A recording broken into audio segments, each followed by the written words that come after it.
How about that cigar? How about that cigar? Guys, it's Tuesday. You know it, you love it. It's our favorite night of the week. Welcome to episode number 66 of How About That Cigar Live. As always, brought to you here from the Drew Estate Cigar Studios. We want to tell you about the new launch of the latest addition to the Deadwood lineup, Leather Rose. To all retailers nationwide, uniting with her sisters Sweet Jane, Fat Bottom Betty, and Crazy Alice, the spicy Leather Rose is the boldest lady of the bunch. This 5x54 torpedo features a rich Maduro wrapper and proves to be the spiciest of the Deadwood family. Lighting up the Leather Rose will fill the room with her exotic aroma, plus the effortless draw will leave you longing for more. The Deadwood Leather Rose is a 5x54 torpedo packaged in 24-count boxes and will be shipping in July. For more info, please visit drewestate.com. So thank you guys all so much. If you're watching on Facebook Live right now, if you're watching on YouTube Live right now, take just a minute, share us out to your favorite Facebook cigar groups, share us out to your page, give us a like, give us a subscribe, all that good stuff. Garrett, I'm excited because baseball is coming back little by little. Got to see some scrimmage, got to see some, some teams getting out there, stretching out, moving around a little bit. I'm excited to see it. Yeah, we already have an injury. So Byron Buxton, he's a great fielder. He's got a great glove. He might be done. He might. So and we'll see. Another piece of news that I just wanted to bring up. I don't know if anybody saw this. If you were ever a fan of the show Mythbusters, Grant Imahara actually had a brain aneurysm and died today. Yeah, I heard. I never watched Mythbusters, actually, which is weird because I'm a nerd, but I never watched that show. Oh, it was a great show, and I loved Grant. He was the nerd behind it all, and brilliant guy, super sad. So tonight, this Wanderlust, R.I.P. Grant. Yeah. So, guys, as we've been talking about for the last couple months during quarantine, during coronavirus and all that, we want you guys to continue as you're able to support your local shops, and we've talked about recently shops are starting to open up again, but there's different states with different regulations. So we just want to encourage everybody to call ahead to your favorite local shops and find out what their policies are today. They might be different than they were yesterday or than they're going to be next week. But call ahead, find out what they have available. If there's new releases, because this tis the season right now for a lot of new releases coming to market.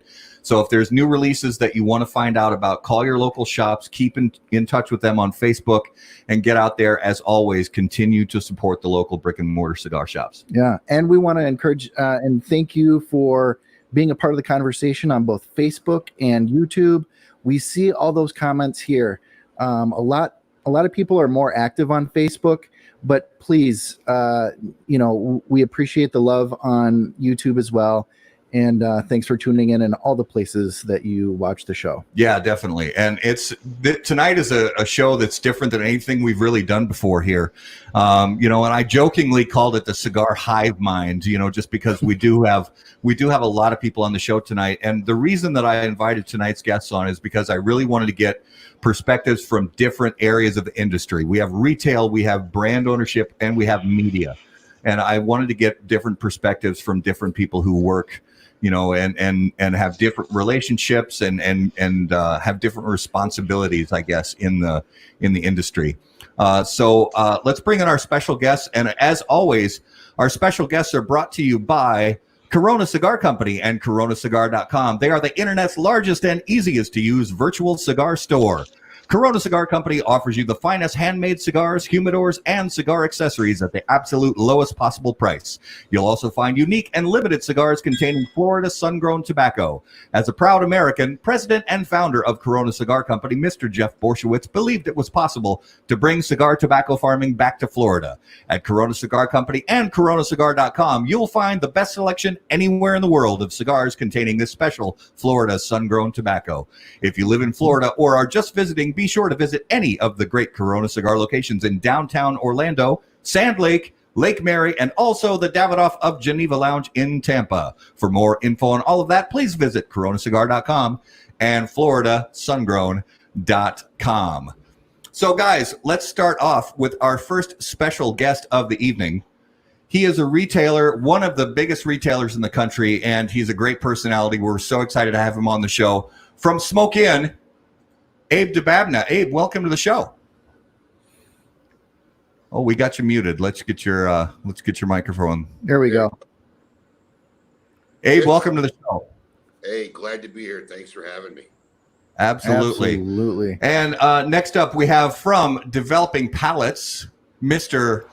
Cigar Surgeon himself, John McTavish. Welcome to the show. Thanks very much, guys. Thanks for having me on. It's my first time on the show, but I'll make sure it's not my last. Not my last. And I have to say, before we go to the next person, I really dig the Bob Ross background. Thank you, brother. I appreciate that. Yeah. Happy trees. Two Quatloos to whoever can figure out from the audience in comments what this background is a shot of. Oh, all right. Whatever. Yeah. Okay. Oh. And did he say two Quaaludes? Quatloos. It's for the nerds out there. It's like Quaaludes, but more nerdy. And next up, we have from Roma Craft Tobacco, Mr. Skip Martin. Skip, welcome back to the show. Literally, just as I said that, he froze up. Yep. Why? I mean, that is the worst timing in the history of planet Earth. We'll come back to Skip. I don't know what just happened. That was the weird. We'll roll with it. All right. So we'll come back to Skip, and now we're going to go to our next guest, Charlie Minato from Half Wheel. Charlie, welcome to the show. Am I muted or? You're good to go. Look at that. Awesome. I don't know what happened to Skip, but we'll come back to it. Word limit. Yeah, already before the show started. Even in the virtual green room before everything got going. Let me see if I can get all of us on screen. There we are. We're all on screen together there. They used up the full data plan. Yeah. Oh, he dropped out of the. He'll come back in. So I actually wanted to start with Abe with this first question. So, what we really were planning on doing, early in the year was, this is July 14th. We were going to be just now getting back from and resting up from a very busy PCA trade show. Well, that obviously didn't happen, so we don't have to rest up from that. But since we're not recapping a trade show, one of the things I wanted to do was, sort of talk about, there are different things that happen in the cigar industry, and there's going to be impacts regardless. And so first from Abe, I want to find out from you, since the trade show is really supposed to be for retailers, and, you being one of the biggest retailers in the country, what direct effect do you think the lack of a trade show will have on you and your business, if at all? Yeah, that's a good question. I mean, a direct real effect, not having a trade show for my particular company, probably not much. I'm fortunate enough me personally, right? I'm fortunate enough to be in South Florida. The majority of the industry is literally in my backyard. I personally kind of haven't gone to the trade show for a number of years now. Oddly enough, this was going to be the year I really was making a concerted effort to go, just out of solidarity, really more than anything. But I don't think it has an overall major impact to our day-to-day business, or even our, just how we go through the motions annually.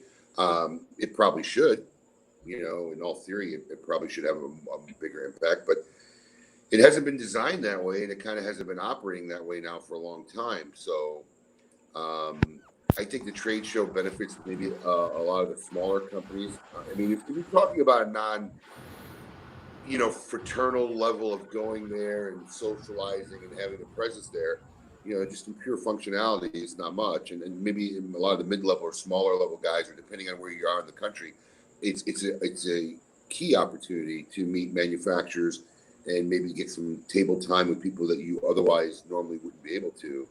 But literally being here in South Florida, we kind of don't really have that problem. Like I said, the majority of the industry is still here. Not having a trade show this year will be interesting to see how it's going to play out. I mean, we kind of talked about this on our radio show this past week with Terrence Riley and Coop. Mhm. I think there's going to be a lot of mid-level companies and maybe above mid-level companies who are going to see that maybe not having a show didn't really impact them that bad.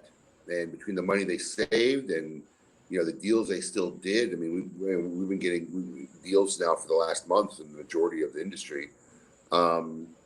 It's going to be even harder, I believe, now to overcome. Sometimes you don't realize, a lot of people don't realize the unnecessity of something until it's no longer there. Then you kind of realize, whoa. So Yeah. I don't think that's something I want to see happen. Really, I mean, I'm personally rooting for the trade show. I think the industry could benefit from a proper trade organization. Yeah. I just don't know if they'll have what it takes. I mean, it's just going to be interesting to see what happens going into 2021. Yeah, that's definitely true. And real quick, Abe, are you smoking and drinking something tonight? Yeah, I am smoking. I am smoking a Pope of Greenwich Village, which is one of our micro blends. We were down to like the last 20 or some cigars from our original run, so I nabbed them, and I had one a couple weeks ago because we had Pedro Gomez from True Estate on one of our whereby chats.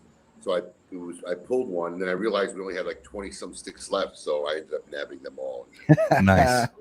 The last batch of them are with me, and I've been working very hard trying to talk to fine folks over at True Estate to do a second run. Yeah. There you go. Well, Skip, we lost you just at the split second we were introducing you. So from Roman Craft to Back, Skip Martin, welcome to the show. Hey, how are you doing? The deep state's monitoring my transmissions. Check for Chinese IP addresses. Right. Risty. Anytime I was about to say anything, Risty comes in and cuts off our Wi-Fi. I love it. So, Skip, we were just talking about Abe about impact on retailers, and for you as the manufacturer and brand owner, part of this discussion. As far as lack of a 2020 trade show, we were talking about the fact that this was going to be the recap show for PCA, but since there was no show, we still want to talk about the current state of things. And do you see a real effect, from the lack of a trade show, short term and long term? Do you think it's going to affect your business at all? Well, I mean, I think there's two different parts. I think there's the organization of the PCA, and then there is the trade show, right? So, from a trade show perspective, we've always said that the primary, we don't really go to the trade show to sell. We go to the trade show because it's easier than taking 400 different trips across the country to visit our customers. We don't have outside salespeople, so we may only see some of our customers once or twice a year in their store, once a year in their store, and then once at the trade show. So for us, the trade show is really about sitting down, going over, how the last 6 months looked, the last year looked, where they are, what products, they're carrying, what they're not carrying. Physically, they can see the products. But mainly we talk about the relationship. And then we use the fact that a lot of people are together at the trade show to have this kind of, fellowship with them, like our after party or those things. So from that perspective, from a revenue perspective, as of today, I looked it up. We're 5% over where we were last year in terms of revenue. We're about 98% where we were last year in terms of cigars imported, and we're something like 25% up year over year in terms of profit. And primarily that's because we haven't had the travel expenses, the event expenses, and the show, the trade show expenses. So, all those things saved us something like $250,000-$300,000 in costs so far this year. So, the second half of the year is going to look a little bit different because the second half of the year, generally, we're coasting on back orders from the trade show. So this year, we'll actually have to, sell things as they come in throughout the rest of the year, where we normally don't have to do that because everything that comes in is already pretty much sold. So The other way it's going to change is, we missed about 4 weeks of production at the end of March and the beginning of April, the first 3 weeks of April and last week of March.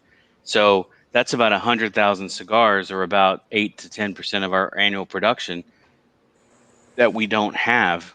That'll hit us in August, September. So we'll have to figure out some way to kind of make up for that. Yeah. And what JSK are you smoking tonight? I'm smoking a Baca Gran Perfecto, and I'm drinking Rum and Havana Coke. Club, yeah, and Coke. Awesome. The second part of that is the organization of PCA, right? So we can. I don't know if you're kind of referring to that, but the fact that there is no staff doing. Yeah, we'll get into that. Okay. Yeah. So that's a separate discussion. Yeah. And also from a media coverage perspective, that's one of the reasons I want to have John and Charlie on is, because cigar media, covers a lot of material at the trade show. And, there are companies that are doing things to, continue giving information to cigar media, and companies that aren't. And some companies that I've seen do, kind of go outside of the box of what their norm has been.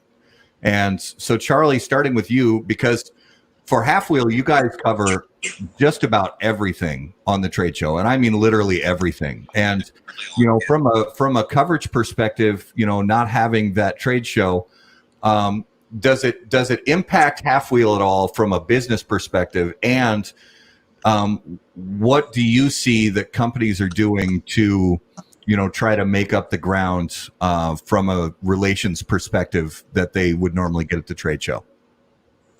From a business perspective, it's sort of the similar situation than where Skip is at. So we make a little bit of money in terms of profit at the trade show, but we also spend a lot of money, and we sell ads to offset those expenses. So not having the trade show is a minor financial hit, but it's not really changing how we're planning for the rest of 2020. From a traffic standpoint, June was the first month probably in 2 years where we didn't have year-over-year growth. We got very close to it, but last year the trade show was taking place in the latter stages of June, and then obviously our trade show coverage, I want to say that we published something like over 2.7 times the amount of articles in June of 2019 compared to June of 2020, and we had 99.8% of the traffic or something. So certainly on a views per post metric, we were way up, and we've been going up consistently for many years now. July is going to be, I imagine, another similar scenario where we don't capture the same amount of traffic, but we're also publishing a quarter of the posts that we published last year, given that the bulk of our trade show coverage spilled into July. From the other side, and that's not great. Like I agree with what Abe said about the sort of immediate impact of the trade show and the business end, and what's the incentive to go to the trade show, and the issues in terms of what needs to be addressed. And I'm sure we're going to get to that going forward. And so, media is a bit different, but they're as long as I've been doing this, it's been quite obvious that the trade show was going to have issues. I certainly didn't think that it was going to be caused by some dude eating some bat in Wuhan. But as far as the relationship end goes, I don't know if I necessarily think that many of the media people have tried, or many of the companies have tried different ways with media. To me, it's kind of the same struggle that exists pre-show with us, where we send people emails about products that we know that they're releasing, and then sometimes they have it, and sometimes they say it's going to be 2 weeks, and we're still sending those emails out now. I think the other part about all this is that it would be one thing if the trade show had just gotten canceled because the sands flooded or something the week of the show, but that's not what took place. Everyone since sometime in March has been operating in a very different capacity. And certainly when it comes to sort of planning for 2020, like, there's the one, Skip sort of mentioned this, like, you're going to have to make up that money that on his end in the latter half of 2020 that you normally wouldn't have to hustle as much for. But the other part of this is, who knows what the world looks like next week, let alone Right. the start of Q4. So I think it'd be a lot easier if we were just talking about they canceled the trade show for a very specific reason that wasn't, the world's on fire. But that's obviously not what happened. And so who knows? Yeah. And Charlie, what are you smoking? I'm smoking a Craft 2020, so the new Roma Crafts limited edition, because I have not smoked one yet. And I am drinking a gin and tonic, specifically Kenobi and tonic. Nice. Very nice. Love my gin and tonics. So John, also from a media perspective, but you coming from developing palettes, which has a large team of a lot of people with varied experience levels in the, in cigar media, kind of an amalgam of people from previous media companies kind of building something new. And you guys already had a lot of great established relationships with a lot of people in the business, but there's definitely a loss from for any cigar media outlet as far as wanting to get information out there to viewers and help cigar companies tell their stories and things like that. So what do you see as the big impact to developing palettes specifically, but also just cigar media as a whole from this lack of a trade show that we're missing? Yeah, I think, for me personally, there's quite a number of impacts. Like Charlie kind of alluded to, I think for most cigar media companies, the trade show represents a pretty significant amount of traffic, articles, to say nothing of the relationships and education that is a big part of that trade show. Obviously, like Charlie, we don't have the same level of costs, but we do have sunk costs. And I think sometimes those costs are misunderstood because, as Charlie mentioned, some of those costs can be offset by advertisement. But in a lot of cases, a lot of those costs are out of pocket or come from the site. So for this year, we actually are out because the media house that we had is a sunk cost that we're not going to get back. So hopefully we'll get that back in 2021, but it's basically a complete loss for us for the year because we can't get a refund. Fortunately, most of us were able to get our flights returned, which is good, but there is a significant amount of relationship building that takes place at the show, and we'll get into it later, but for me, being in media for a while now, since 2012, I think that it's transitioned to the show is really 70% about that relationship management building. Skip kind of alluded to it. There is a little bit of a party aspect to it, but there is a lot of legitimate business discussion and relationship building. For me, in a unique position, being the dummy that decided to do cigar media from Canada, which is one of the worst environments, and getting to be one of the worst environments in the world to do it from. This represents a pretty significant blow to me because I depend on going down to the show, or at least being in the United States personally, in order to bring cigars back for review.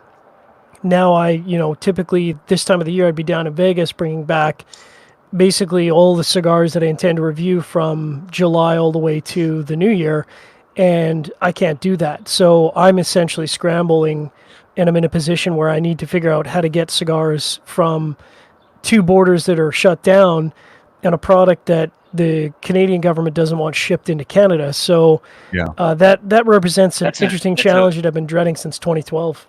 That's a Weasel Code Red. Right? Well, and I'm setting up the flag.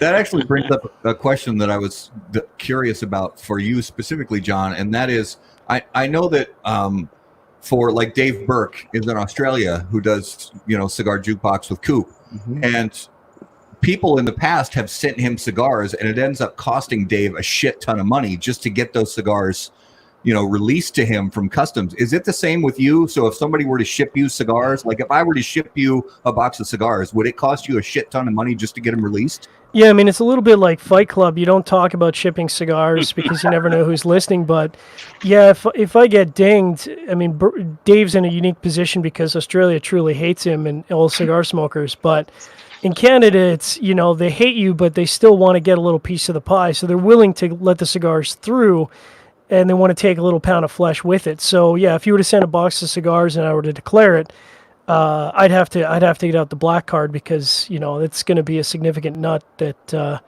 California is getting a little taste of. But we have a unique taste up here. It's you take a basically U.S. MSRP and multiply it by 3.5, and that's essentially what I'd have to pay in taxes, depending on what kind of mood the border services agent is in that day.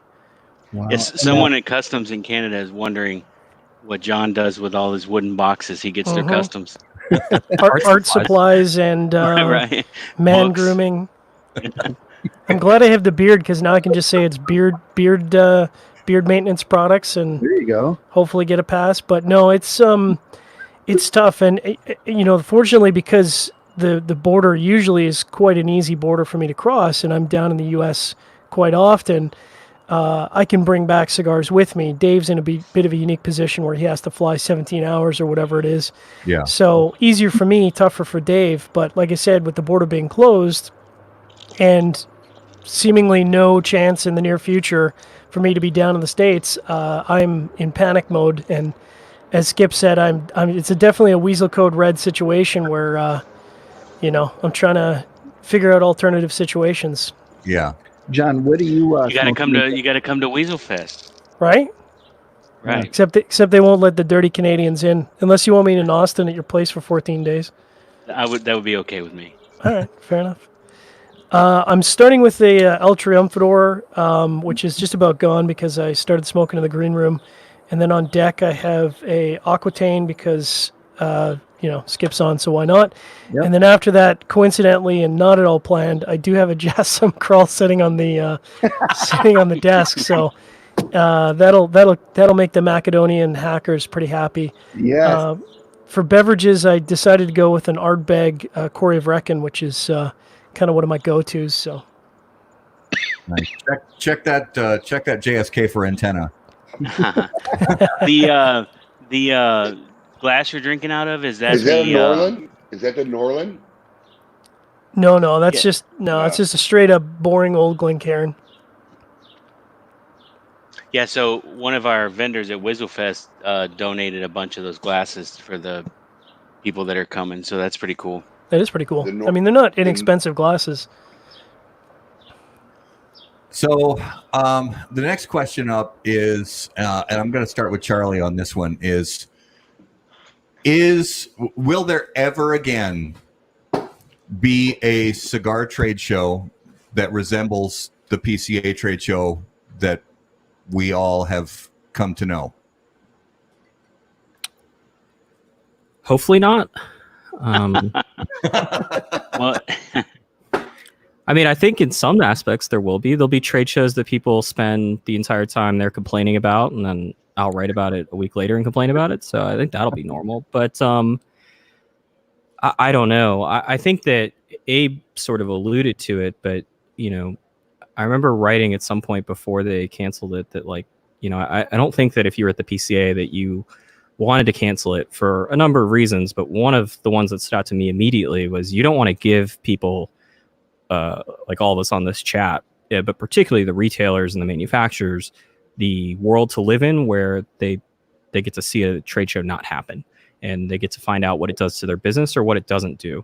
And as I mentioned earlier, obviously 2020 is a very, very weird year, but we're learning that what takes place at the trade show, as Abe and many others found out many years ago, isn't necessary, because you can sit at home and save a bunch of money and save a bunch of time and not have to deal with it. And so until the PCA or whoever, whatever is in charge of the biggest trade show comes to the understanding that whatever they are going to have us do in person, and this is something that at least I've been on the kick of for longer than coronavirus, whatever we do in Vegas needs to be something we can't do over Zoom or in your shop. It needs to be something that requires us to be in person and requires a certain mass of the cigar industry to be in one place at one time.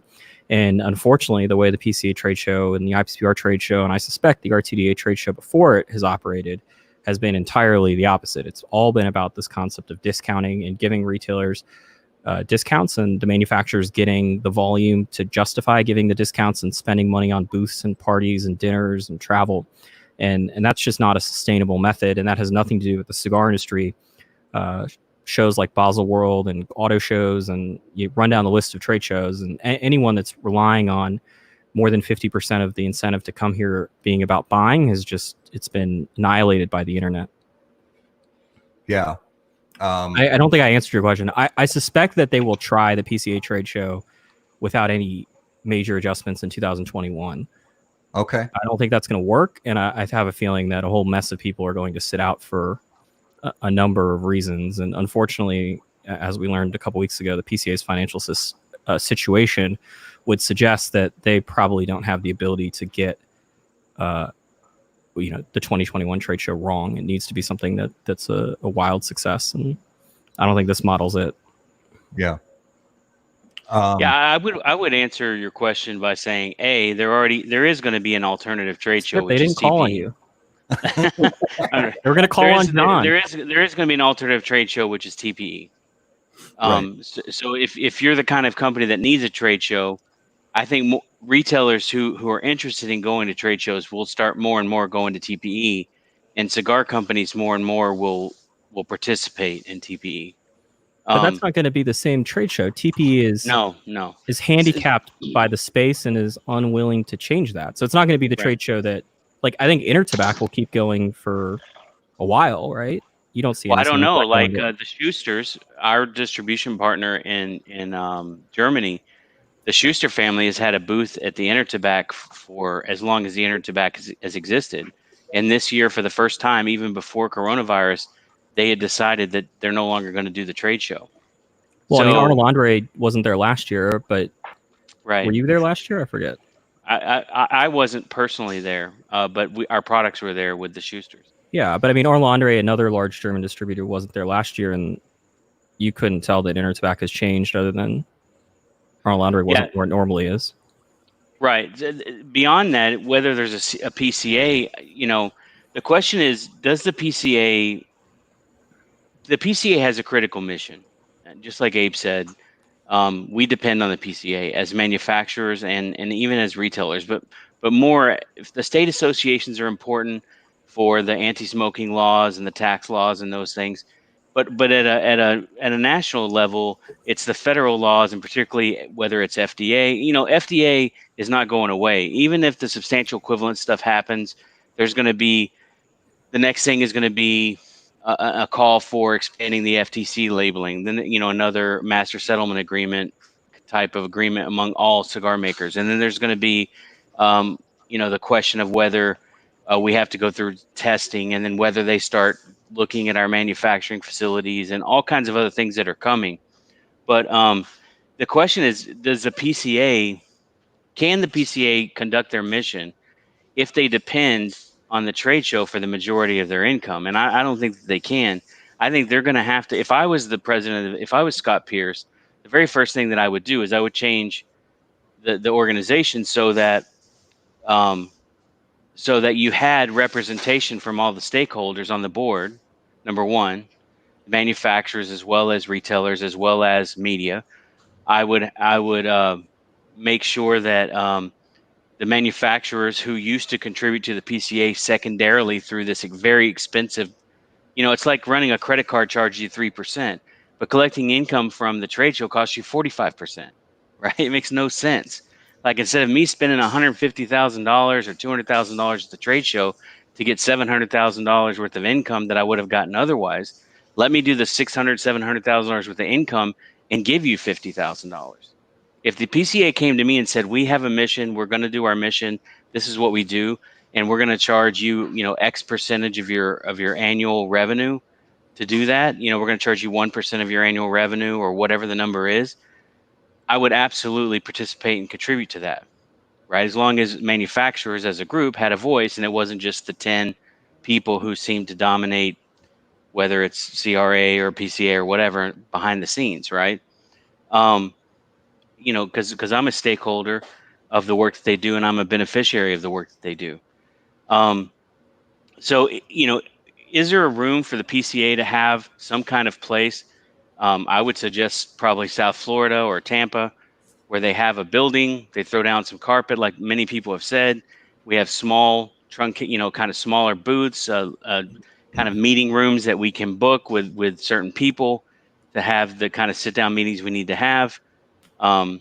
a place where we can display our our products in a general way, either electronically or physically. We can talk about new things. We can meet with the media. We can meet with everybody all in one place. Have some after hours entertainment, like Abe has suggested, with roasts or whatever else to make it worthwhile. Milli I think Vanilli. I think there's definitely a place. There's definitely a place for that. But like for us, if the PCA is not going to be there for us to be able to meet with our core kind of key business partners, then we're going to bring our key business partners to Austin and meet with them here. And that's kind of what Weasel Fest is about. But there, PCA is a necessary thing. They have to figure out a way to fund themselves outside of a trade show. They need to figure out how to do a trade show that benefits the stakeholders, as opposed to being a revenue generation source just for them.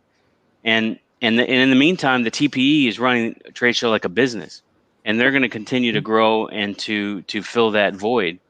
The question that was kind of opened up, which was, are Well, it we as wasn't opened up. manufacturers realizing that the trade show is not a necessary thing? Absolutely. People kind of have wanted an excuse to, in the past, if you didn't show up to the trade show, it means your business was on the outs. You're on your way of going direct, and then you were going to go out of business.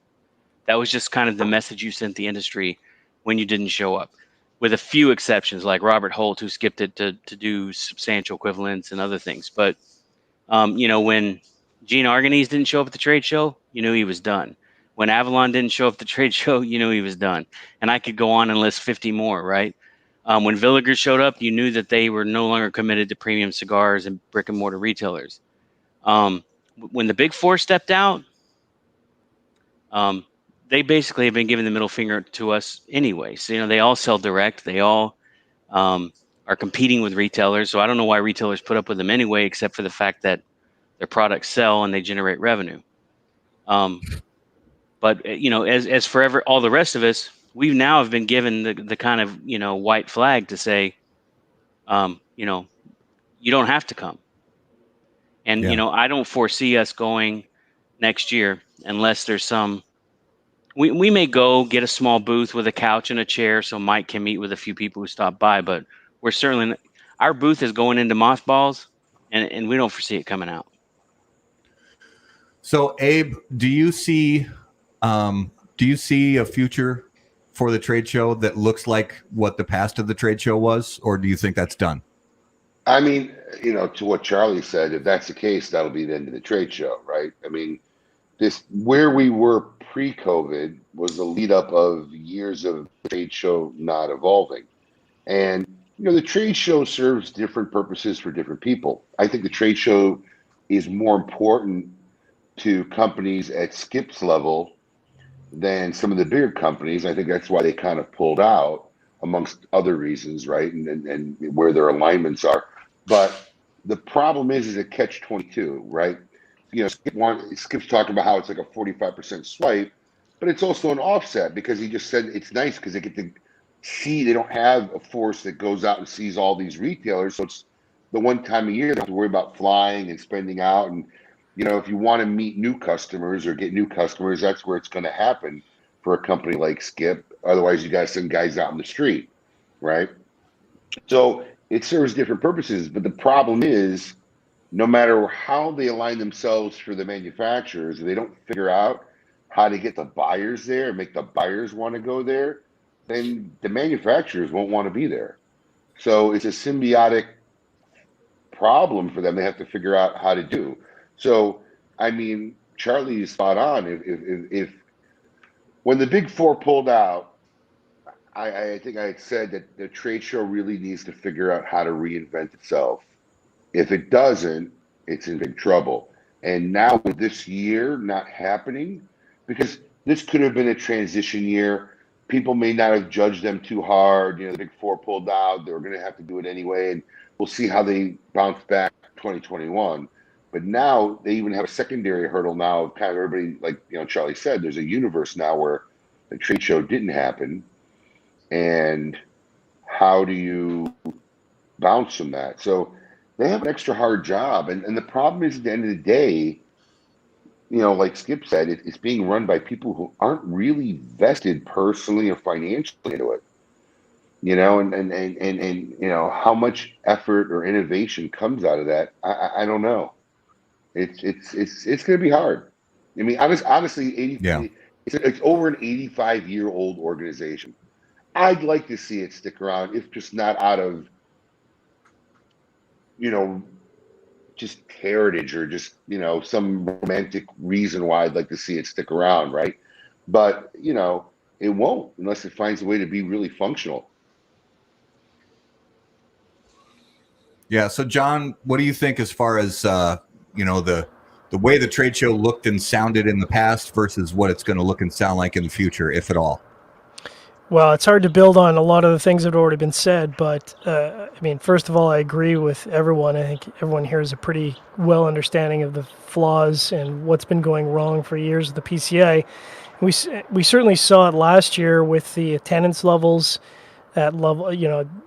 We've never seen the some of the booths as empty as they are.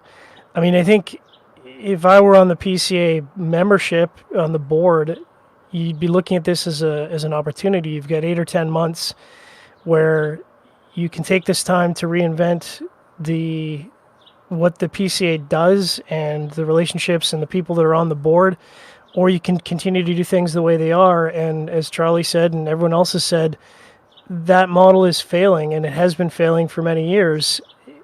It kind of in a lot of ways mirrors how some manufacturers and retailers are failing to evolve with the changing times and the changing market. I think that the big four are not going to be impacted by this at all. As Skip mentioned, I mean, they do plenty of business outside of the show. In fact, I assume they do 99% of their business outside of the show. So this probably doesn't even register as a rounding error for them. But when you look at the mid-sized companies, and the smaller companies especially, I think this is going to be extremely impactful, because for those who don't necessarily have a dedicated dedicated sales force, Skip's kind of in a unique position where, they have very good relationships with their customers, with their stores. And I think that's not the typical situation for most small and mid-sized boutique cigar manufacturers. And I think they're going to feel real pinch where all of a sudden, you've got retailers who have been closed or in reduced capacity for quite some time now, and they're going to be cash strapped. And if you're a retailer, and I'm sure Abe knows this better than anybody, when you have to choose where that money's going to go, they're probably not going to be investing that money in the risky, smaller, medium-sized boutique companies. They're going to be putting that in the products that they know that sell, with the relationships that they've got firmly established for years and years. And in some cases, that means the small and mid-sized companies are going to get shut out for some period of time. And I think that's going to have a pretty negative impact to the overall industry. I think the variety of products in a shop is healthy and good. Choice is good. I think in a lot of ways this might show unintentionally whether the PCA, Charlie's mentioned this on many occasions, can the trade show just go away and it doesn't have any impact whatsoever? That is, the trade show exists to just do business. That business can be done in other ways. So maybe the show goes away and it doesn't really have an impact. And I think this is going to really be quite telling in 5 or 6 months when some companies are doing no business whatsoever and they're wondering what happened. Well, what happened was there was no trade show. There was no expansion of the amount of accounts that you had. And some of the accounts that you had previously that you thought were secure have all of a sudden decided to drop your product because, quite frankly, they can't spend that kind of money on it. We're going into some very unusual, dark times. I mean, 2020 truly is the darkest timeline. I don't know whether the trade show is going to happen at all next year in terms of things that are outside of the control of the board and outside of the control of manufacturers, which is in this current COVID environment. I don't even know in February where the TPE can even happen. Like, if you asked me 2 months ago, I'd say, yeah, sure, that's probably going to happen. It's far enough in the future. But now I'm looking at it going, I'm not even sure that a trade show is a reality, even on the small scale of the TPE, let alone the bigger scale of something like Dortmund or the PCA. I honestly don't know whether that can even happen at this point. Well, and that's a good point. And it's interesting because that's something that last month I brought up. I was on Bear's show with Ben Lee and Aaron, and we were talking a little bit about this, and I was thinking about the whole health and safety thing, because like you said, John, in the COVID environment, in the post-COVID environment, I think it's going to be tougher and tougher to find a venue that's going to, because health and safety and liability are going to be such big factors, I think, in the future for any kind of trade show, any kind of large gathering of people where people buy tickets to come to an event. Health, safety, and liability are going to be so important to these venues, the companies that have these large buildings. And I think it's going to be tougher and tougher year after year to find a venue that's going to be willing to, even if we pay this exorbitant cleaning fee after the fact, I think it's going to be tougher and tougher to have a venue that's going to say, sure, you can smoke cigars in here for 4 straight days with 10,000 people. No problem. What do you guys think about that? Well, I think in a lot of. Go ahead, Dave. I mean, look, I mean, even just for our event, we're only 3,000 people. We're next February. We've already started planning contingency plan for not having a physical event. I mean, we have ideas and are start doing models of doing a different style of event that we also feel there could be an upside because we feel we can reach a lot more people since people don't have to fly and come down and get a hotel, but it won't be anything like the same kind of experience of what people have become accustomed to in 15 years. And ours is in next February. The fairgrounds, who we had negotiated a contract with and the date with, hasn't still gotten us the paperwork. And last time we talked to them, it's because they were implementing new COVID verbiage in all their, legal documents, or pandemic verbiage, whatever you want to call it. And so, yeah, there's a good chance, even for us, middle of February, end of February, we're at 50-50 of whether that will be a physical event. And we have to make a hard decision before November, which is not that really far away, before we start selling tickets. So, it's going to be interesting. I don't know how they're going to handle it. And like you said, there could be a possibility that whether they want to have a show or not next year, it may not be up to them. Because look, we had trips planned personally from May to December, all over. And just as of yesterday, I canceled my December trip. I don't plan on getting on a plane anytime in 2020. So who knows? Yeah. Skip, you were going to jump in with something. Yeah, what I was going to say was 2 things. One of the things that this whole pandemic, or whatever you want to call it, has done is I think it's accelerated some inevitable structural changes in the economy. If you look at just brick and mortar retail in general, in terms of a place that has inventory that people come into, grab something, bring it to the register, pay and leave, that model in general, unless the United States bans the mailing of tobacco products across state lines, that model in general is going away. Amazon, those kinds of direct selling models through social media and through those things are taken over, and I think COVID has accelerated that. People are getting accustomed to the fact that if I want something, I click it on my phone or whatever, and it comes to me. On the other side of it is, and so I think that's accelerated the decline of trade shows. I think that's accelerated the decline of retail. I think it's accelerated the decline of face-to-face everything, maybe even education, right? Education, every student in America may be homeschooled in the next 5 years, right? Just through technology. Who knows, right? But I think on the flip side, if you look at our industry, there is a huge portion of our industry, 60, 70%, that is already in that model. I know anecdotally, I don't know the actual numbers. I know the numbers for Romacraft, but I know anecdotally people are smoking more cigars. They have more time at home. They have more time where they're not going out and doing things, and people are buying and smoking more cigars. And all you have to do is look at CI's numbers, Famous's numbers. I guarantee you, if you could look at their P&Ls, they are having record sales numbers. I imagine Corona and Abe are having great online sales numbers since April, May, June, right? On the other side of it, though, you have what is it that makes our community, the other 30%, the people who buy 60% of the cigars, right? Whether they buy it online or in retail, they buy it because of this community we have. And that's all face-to-face human interactions with people who smoke cigars with us. It's a communal activity, or relationships that we have with our retailers like Abe.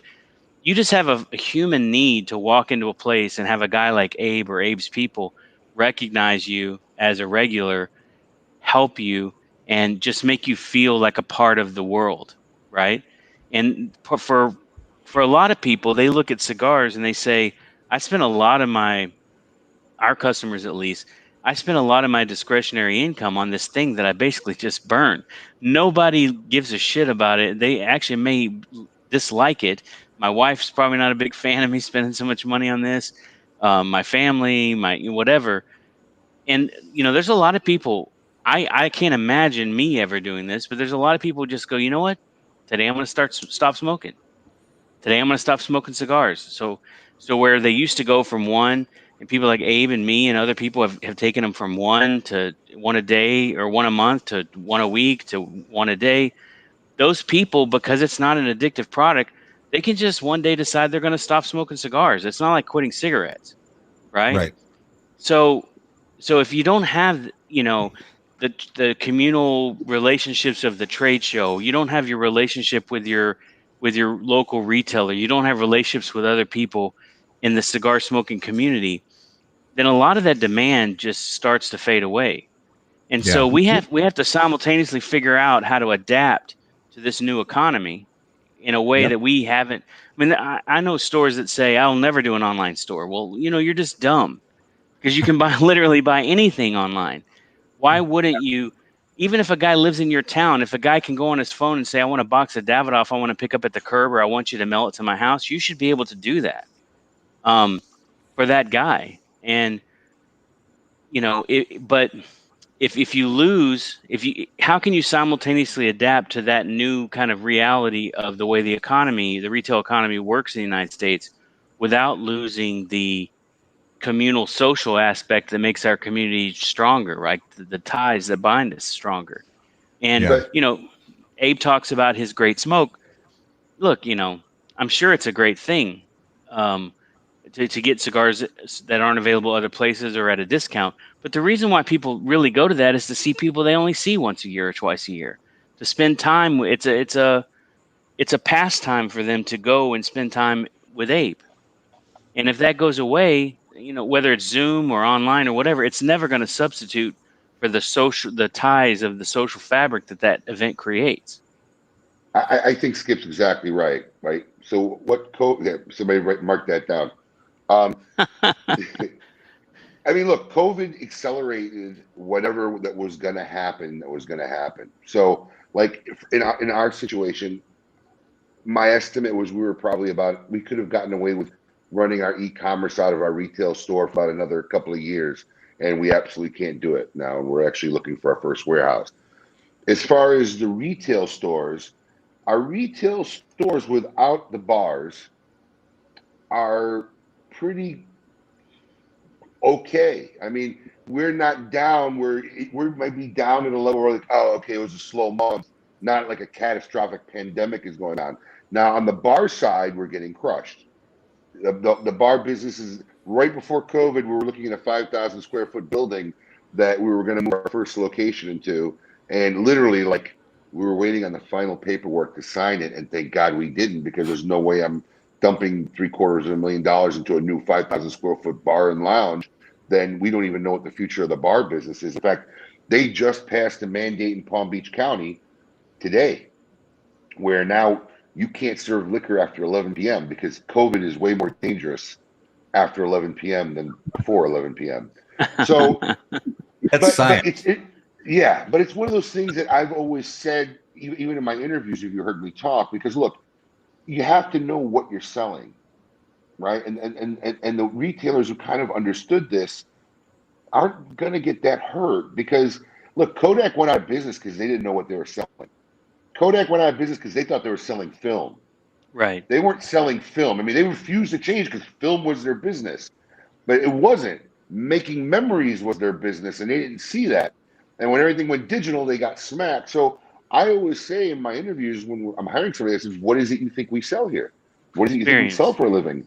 And that's what it is, right? It's not the product. No one walks out of my shop and saying, "Oh, that was the best whatever brand I ever smoked." It's the same one you smoked if you bought it from the guy down the block. So you have to understand that what a good retailer, especially in our business, cigar lounges, we're selling something outside of the final product. That's just an ancillary benefit of being there. Like, look, I've always said, cigars are like sex. You could do it alone, but it's so much better with company.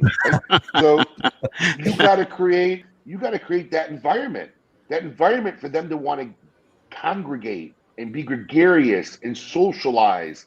If you don't do that, then you're just selling a stick. And like Skip said, man, you can do that anywhere.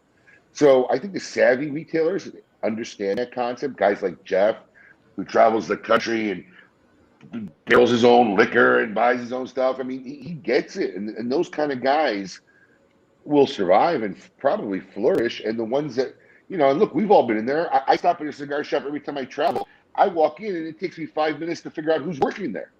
Yeah. Right? Nobody wants and to then say and then hello. when you and then when you identify it's the old guy in the chair over there, he breathes heavy when he gets up to the chair because you've annoyed him by fucking buying something. Right? So I mean, those guys are going to get hurt, and that's just Darwinism. That's evolution. I mean, that's shops not like that, though. Guy, you have to agree. Shops like that were on their way out if COVID never would have happened. It would have taken longer, but they were on their way out. It just pushed it. Right. It just pushed it. It just pushed it. It accelerated everything. So our world is completely changing. I think it's going to be a while before the dust really settles and we get into a new normal for whatever that means. We don't know if, I don't know if my kids are going back into a physical school next year. And I think for the next several months, there's a lot of guesswork in a lot of areas of our world. And, it's just everything's a moving target right now. And as soon as you think, it's like throwing a curveball. It's traveling the way it's traveling, and all of a sudden it just moves completely where you didn't think it was going to go. And everybody's got to be prepared for that. John, I want to get a little insight from you as far as the Canadian cigar market and the Canadian cigar community, as far as what's going on with pricing, what's going on with because in the States we know what things are like in the States, as far as quarantine and closures and gradual reopenings, but I really don't know what it looks like for the Canadian market. Well, I mean, the Canadian market, as we already kind of alluded to, is in big trouble. It was already in big trouble. It certainly didn't need the pandemic to shutter it on the way out. The biggest thing hitting this year was plain packaging, which is going to be, depending on who you ask, whether you're drinking the Kool-Aid or you actually have an understanding of how the market happens and works in a post-plain packaging environment, plain packaging is basically going to wipe out tobacco in Canada. I mean, it sounds very hyperbolic when I say that, but it's true in most countries where they've had plain packaging. Is the reality is that a brick and mortar retailer really ceases to exist because it's a very tough market to do business in, let alone the fact that you've got a high tax market. Of course, the double-edged blow to that is that we don't have the great thing that the United States does, which is cigar lounges, freedom of speech, freedom everywhere. The idea that you could I'm still not accustomed to the concept that I can walk into a cigar lounge or a bar lounge in the United States and light up a cigar. I feel like I'm doing something wrong. I legitimately feel like I'm breaking the law. That's how foreign of a concept it is. What's that? You'll feel right at home in Washington. Yeah. Are they very anti-smoking in Washington now? In Washington, you legally can't have a cigar lounge at the same place that you sell tobacco unless it's on a Right. reservation. Right. Yeah. Wow. Charlie, I want to get your thoughts because in addition to covering stuff in the States, you also have covered Intertobac for a while, and kind of going back to the whole venue question as far as whether or not in the future we're going to see venues who refuse to take in any indoor smoking. Do you think that's going to be a factor in the future? And if so, how soon? I think it'll actually be the opposite. I think that you're going to have all these venues that need to have events. And so, look at Right. what's happening on ESPN. You got Korean baseball. You got yesterday or Sunday, there was at one point MLS was on ESPN and there was second division US soccer on ESPN2. Under no circumstance would that ever occur except that ESPN needs programming. And the same thing is going to go if you're Shepherd or if you're, the entire model of the Venetian, it was founded by a guy who ran a trade show. He realized that if he just got you in the building and kept you in the building the entire time, he could undercut a convention center, get money off gambling, get money off your room, get money off the bar, etc. And so I think that there's a world that likely exists where it'll actually be easier and cheaper because they're just going to try to find events that are willing to happen. And if you're willing to take the space, then they'll figure out a way around it. And it's not like they're going to have 48 weeks of events next year. I do hoping that we can go back to what Skip and Abe were talking about, because I think there's two points that stand out to me about the sort of future of retailing, which is probably much more interesting to most of the people watching this. One of them is what Abe mentioned, which is, his bar business is gotten killed because of the restrictions. And I think that that's a major concern going forward, because if you think about a cigar shop, the only place they make money in a non-liquor environment is what's in the humidor. And most cigar shops are set up completely ass backwards. So the humidor is maybe 10% of the store if you count the register, which is also a money-making endeavor. And then the rest of the store is all space that's a loss. It's just square footage and air conditioning and chairs and stuff that you can't really make any money on, even if you're charging people to sit there. And so the reality is that the cigar retailers that are going to be successful, I would venture to guess in almost half the cases, are going to be the ones that have liquor going forward. And that was something pre-COVID. That was just the reality. You go to any market where you can have smoking and liquor, and you look at the stores that are expanding, you look at the stores that are opening up second locations, and you look at the stores that are most importantly investing in their business. And it's almost always the ones that have liquor, because they're able to monetize all that space. And I think the other part that I don't have a great answer to, for the industry going forward is we don't realize that the majority of the customers that buy cigars, and this is probably indicative of every industry, aren't the super passionate people. The super passionate people at some shops probably make up half the sales and majority of the sales. But the reality is it's the guy that's going to the golf course that buys 5 cigars. You see him twice a year, or it's the person that needs to buy a gift, or it's whatever. It's not the people that are in there 5 days a week buying their 2 cigars and plopping down in the lounge. And quite frankly, those customers, unless you have a bar, aren't particularly profitable because they spend all this time here. So I think that we need to make sure that the brick and mortar is around. Otherwise, we're going to have, as an industry, a really tough time with customer acquisition. Because I imagine if Abe could survey his customer base, the amount of people that he has that walk into a smoke-in for the first time, that have smoked less than 10 cigars or haven't smoked a cigar a year, and then they sit down and they get a drink and they're with some friends, there's a decent chance those customers are coming back, within a month. And there's no way to really replicate that if the scenario is they buy cigars from Abe online. Because how would they even get to the point where they're buying cigars for Abe online if you're not a box a month customer? Because you probably just aren't willing to make that investment in buying that many cigars, or even thinking about buying that many cigars. That's one of those things that I'm going to the golf course and I'm supposed to bring cigars today, so I go and do it. Or I was at a frat party and I had a cigar, and now I need to go and I want to explore this more and get another one. Or somebody had a kid or a promotion or whatever it is, and the online market's great for the people that are on this chat, but that's not all of the customer base, let alone probably half of it. And customer generation, and if someone has never smoked a cigar, I have no idea how you get them to buy their first cigar online. I just don't know what the pathway is that leads them to that decision-making process. Mm-hmm. Yeah. And I want to go back to John on the sorry Canadian front. What That's is 2% of the Canadian cigar market right there. It's like basically the amount of like 5 smokers in New England, I think, is the equivalent.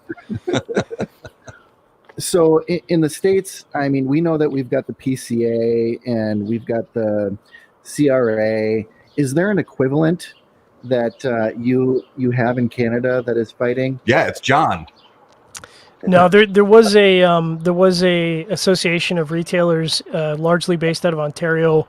I think they fought a pretty good fight, but for us, because I actually was a retailer for some time, and it was made readily apparent to me in a very short period of time that, once you give up a little bit of ground on the legislative front, that's never coming back. There's like, I don't want to talk about cigarettes, but if you talk about cigarettes in the United States, there has been, as far as I'm aware, and Charlie can certainly correct me, there has been no new cigarette products in the United States since legislation came down to basically prevent new products from coming out of the market.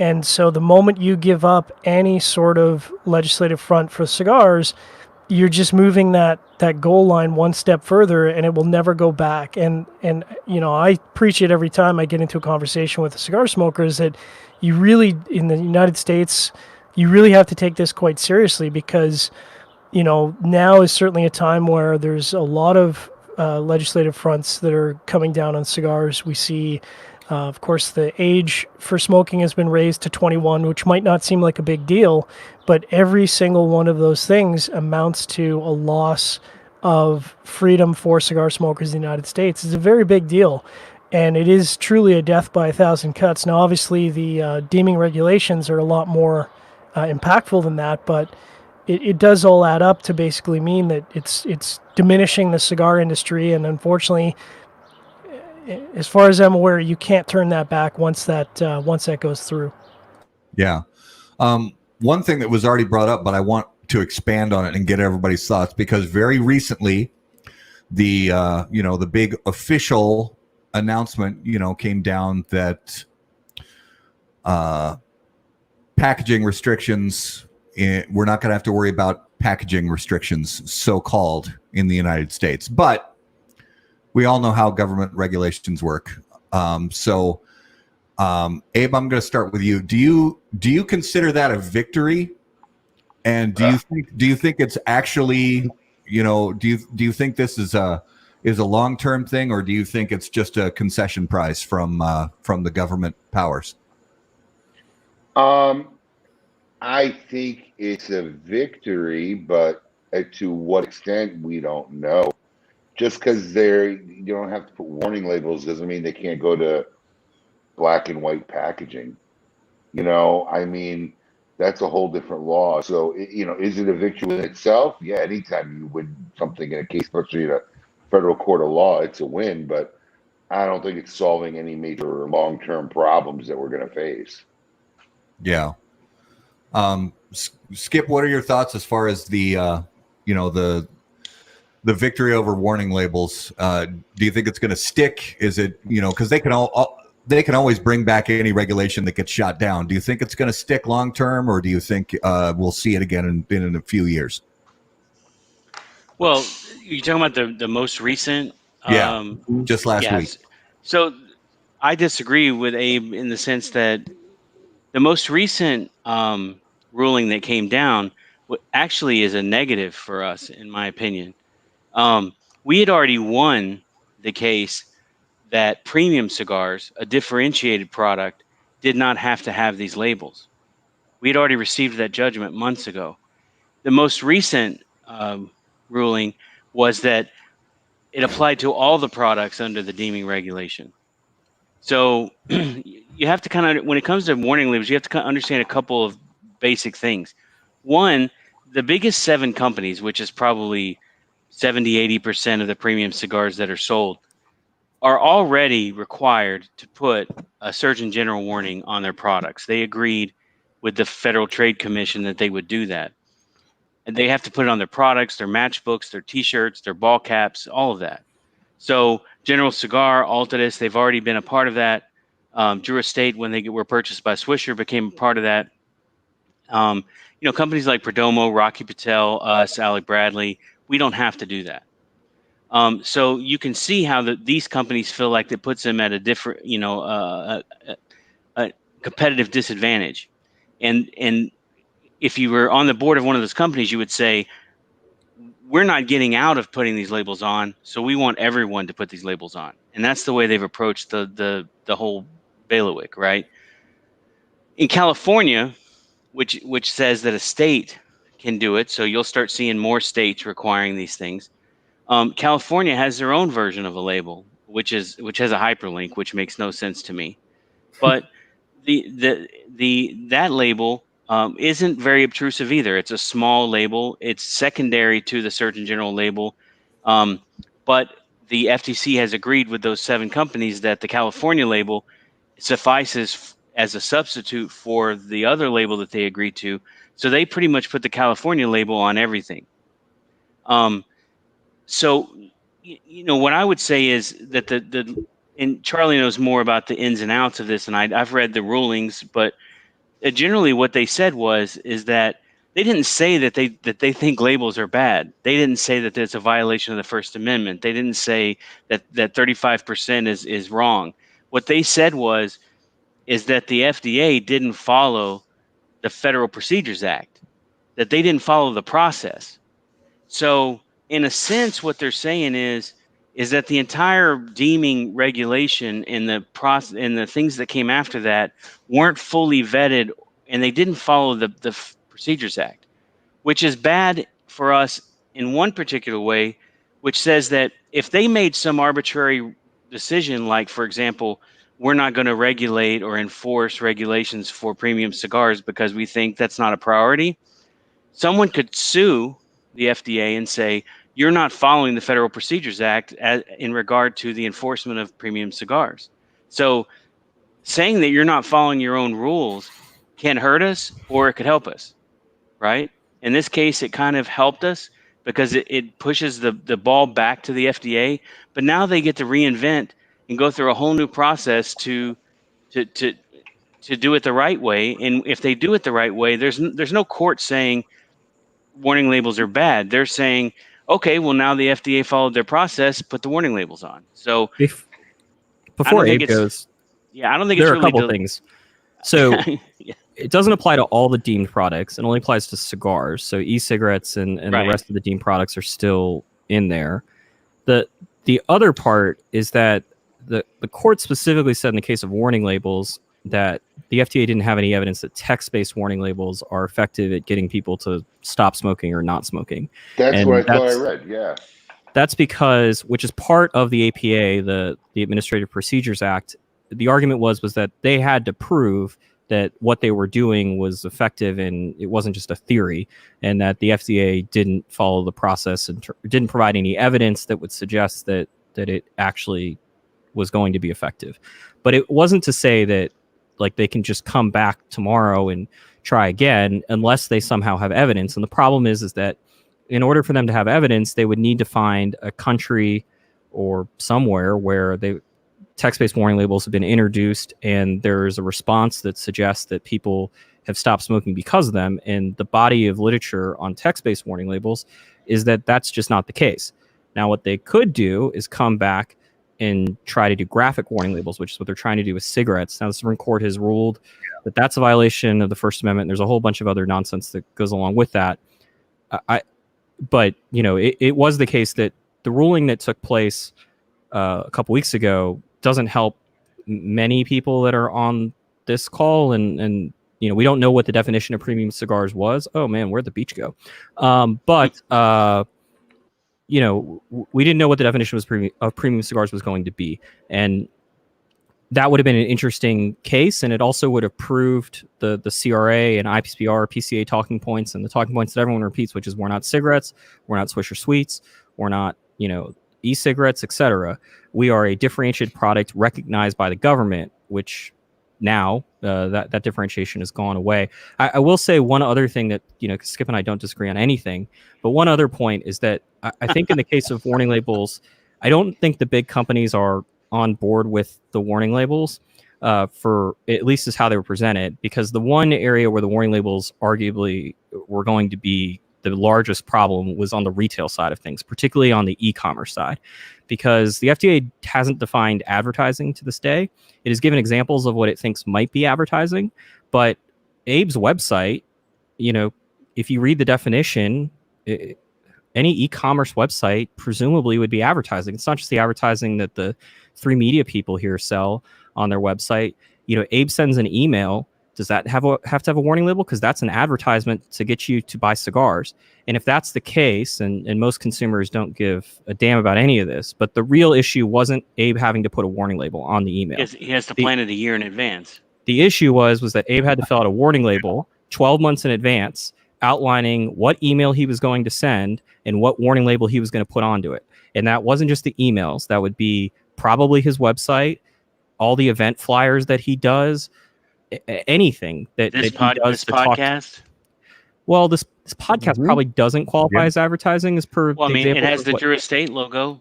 So. Oh, the Drew Estate. Yeah, Drew Estate would have to submit a warning plan that says, here's all the advertisements we're going to use for cigar media for the year. And that would be annoying and somewhat restrictive, but a company like Drew Estate probably knows what it's doing 12 months in advance or could figure it out. But the idea of Abe having to schedule, or any retailer, particularly small retailers, having to schedule an Oliva event 12 months in advance so they could tell the FDA what warning label they were going to use on the poster, that's crazy. And problematically is the catalogs that the big retailers send out, which the big manufacturers largely own, the emails that they send out on a daily basis, the websites, etc. All that stuff, it could have been catastrophic in terms of how cigars are sold, not just on a brick and mortar level, particularly online, and that's the bulk of the industry these days. Yeah, and the only way I can think of, Charlie, to get around that for somebody like Abe or Jeff is those emails that go out would essentially, the only thing those emails would be able to say, or a Facebook post, if they have a Facebook page, essentially the only thing they'd be able to say in an email blast or on a Facebook page is, we are a cigar store. We sell cigars. Here's the link to our store to go and buy cigars. They can't talk about any specific brands, any specific vitolas, any specific tobaccos, nothing. No, that's not part of it. It would just be that if Abe was going to send out an email and say, hey, last call on Pope of Greenwich Village, he would have to potentially tell the FDA that he was going to send that email 12 months in advance. I suspect that FDA would have been fine if Abe had said, hey, on July 15th, I'm going to send out an email to my customer list. Here's the warning label I'm going to put on there. There didn't seem to be any requirement for the copy to be finalized, like in terms of what was going to be in there. And there certainly wasn't any restrictions on what could be in that email. And this gets back to an ongoing problem, which is that the FDA didn't regulate cigarettes until a handful of years ago. And they didn't have any say in crafting any of those cigarette regulations. Most of the cigarette regulations were either through Congress in the 60s and 70s. That was what banned cigarette advertising on television. That's what required the Surgeon General's warning labels. And then MSA, which Skip alluded to much earlier in this conversation, which was a court settlement that the largest cigarette companies made with attorney generals around the country in exchange for not having the states sue the cigarette companies for health claims. They agreed to give up a whole bunch of rights. Most notably, they gave up the rights to Joe Camel, and they gave up the rights to Camel Cash, Marlboro Bucks, etc. And they also gave up the rights to all internet-based communication. And so Marlboro, there is no Facebook page. There is no Twitter account. There is no, there's a website that Altria has, but it's not there to sell you Marlboro products. And if you go on it, you can be very clear that it's a page for investors to find out how Altria stock's doing, not about their brands. But in general, the problem we've had since May of 2016 is that the organization that's responsible for regulating us, I have no issue with regulation.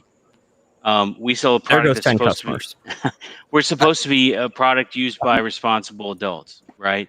And I have no problem telling those people what the risks are. I have no problem telling those people, what's in our product.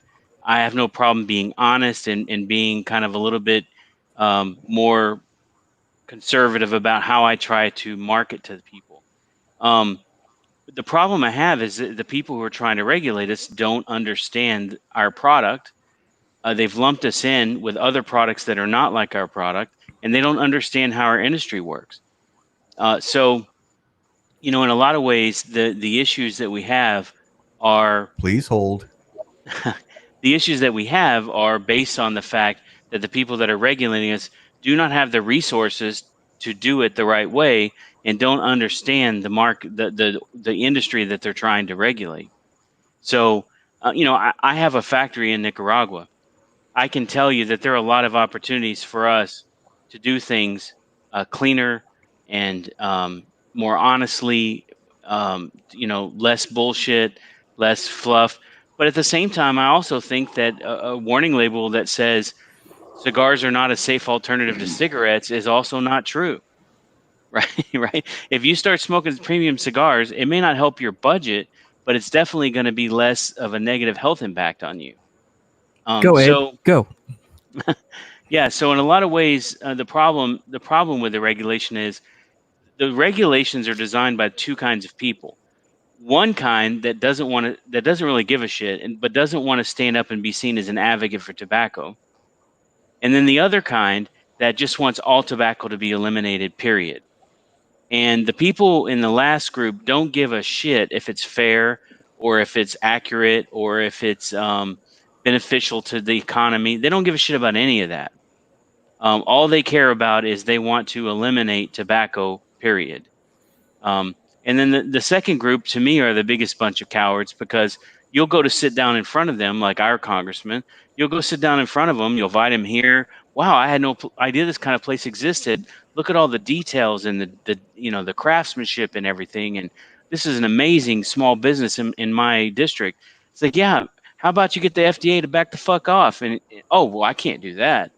Well, are you for regulation? No, I'm not for regulation, but I can't be seen as supporting big tobacco. It's like, bro, we're not I big think tobacco. that inefficiency is the heart of the problem. It's the FDA. If you gave most of those people the option about would you regulate cigars, particularly if they could, regulate Swisher and Backwoods and not regulate Skip, they would take that agreement. But they weren't the ones that got to decide what they would regulate. And unfortunately, they don't have any evidence that says that cigars are healthy for you. They don't have any. They absolutely want our FDA user fees.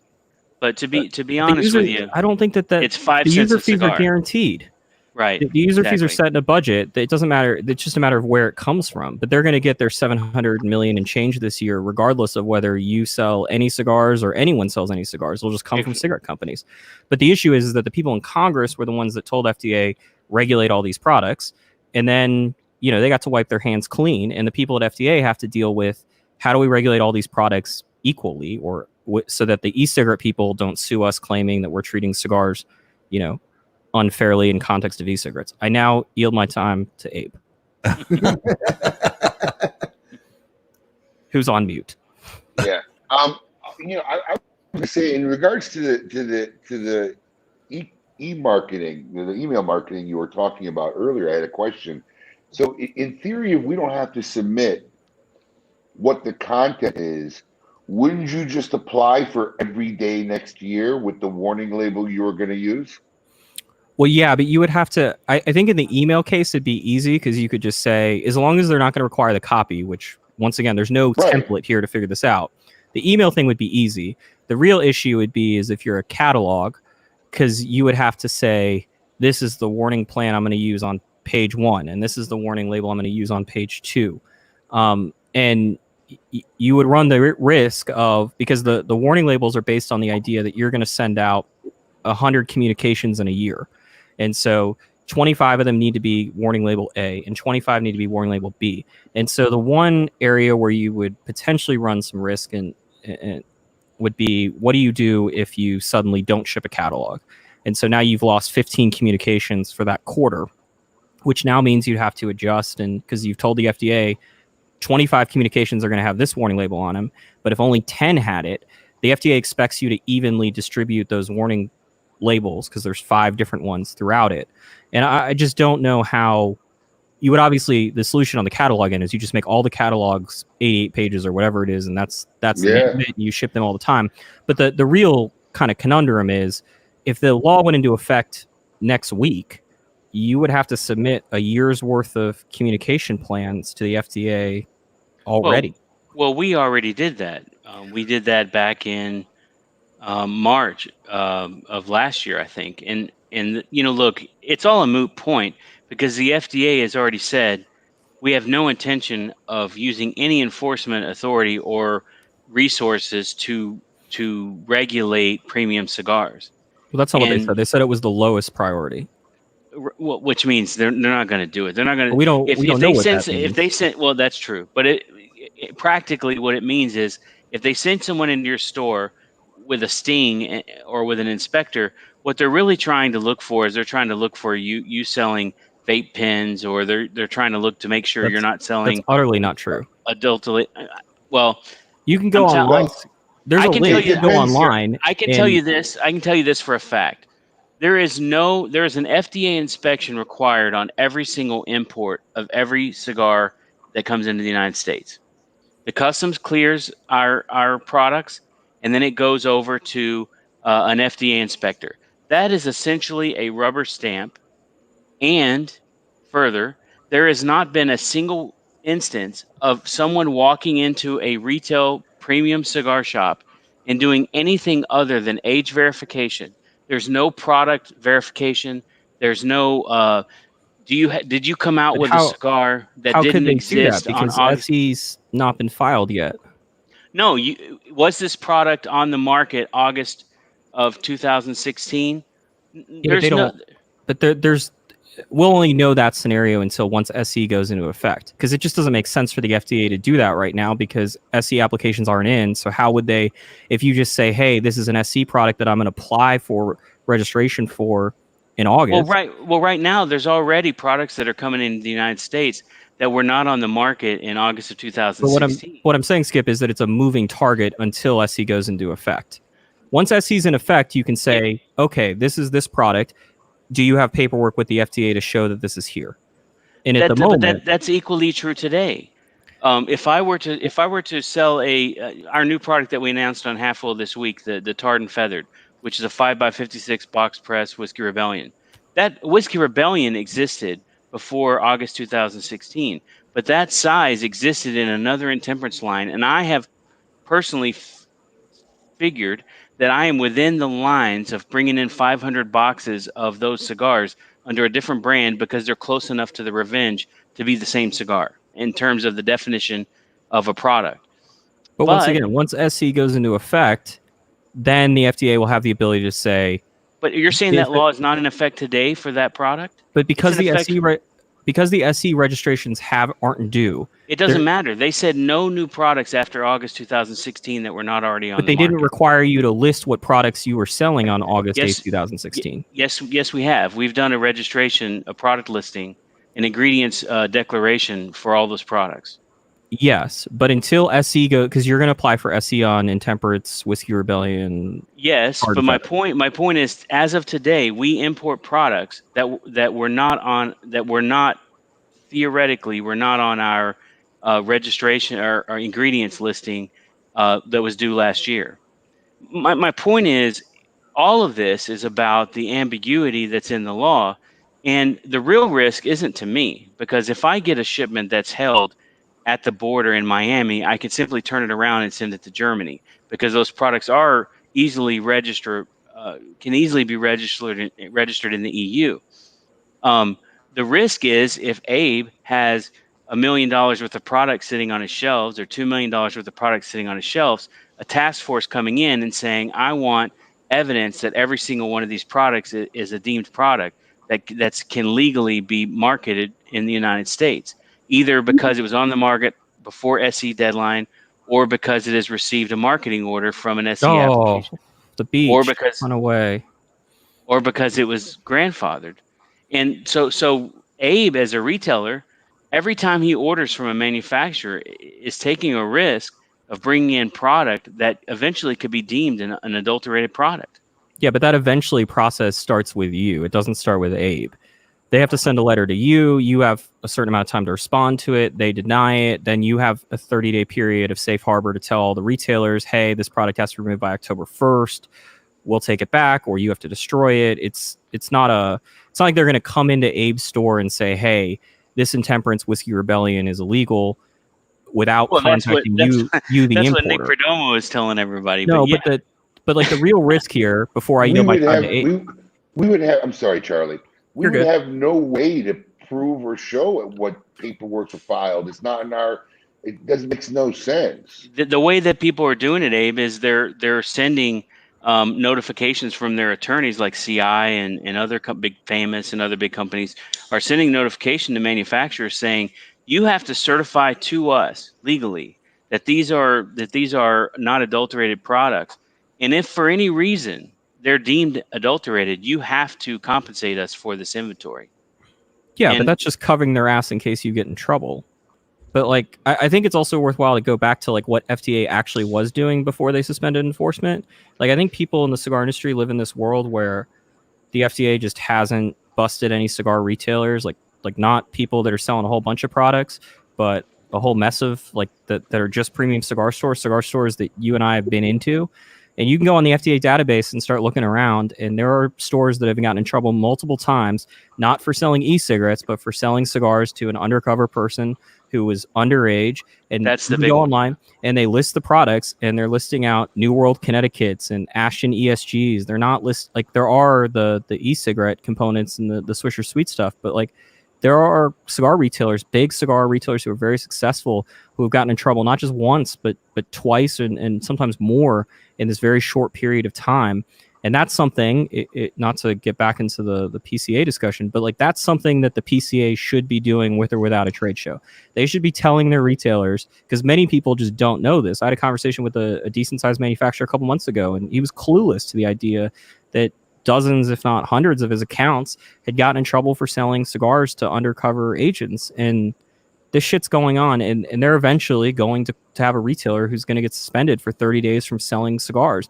And that won't matter whether or not they, it's S premium cigars the lowest enforcement. That won't matter if warning labels are suspended. That won't matter if SE gets extended out till eternity.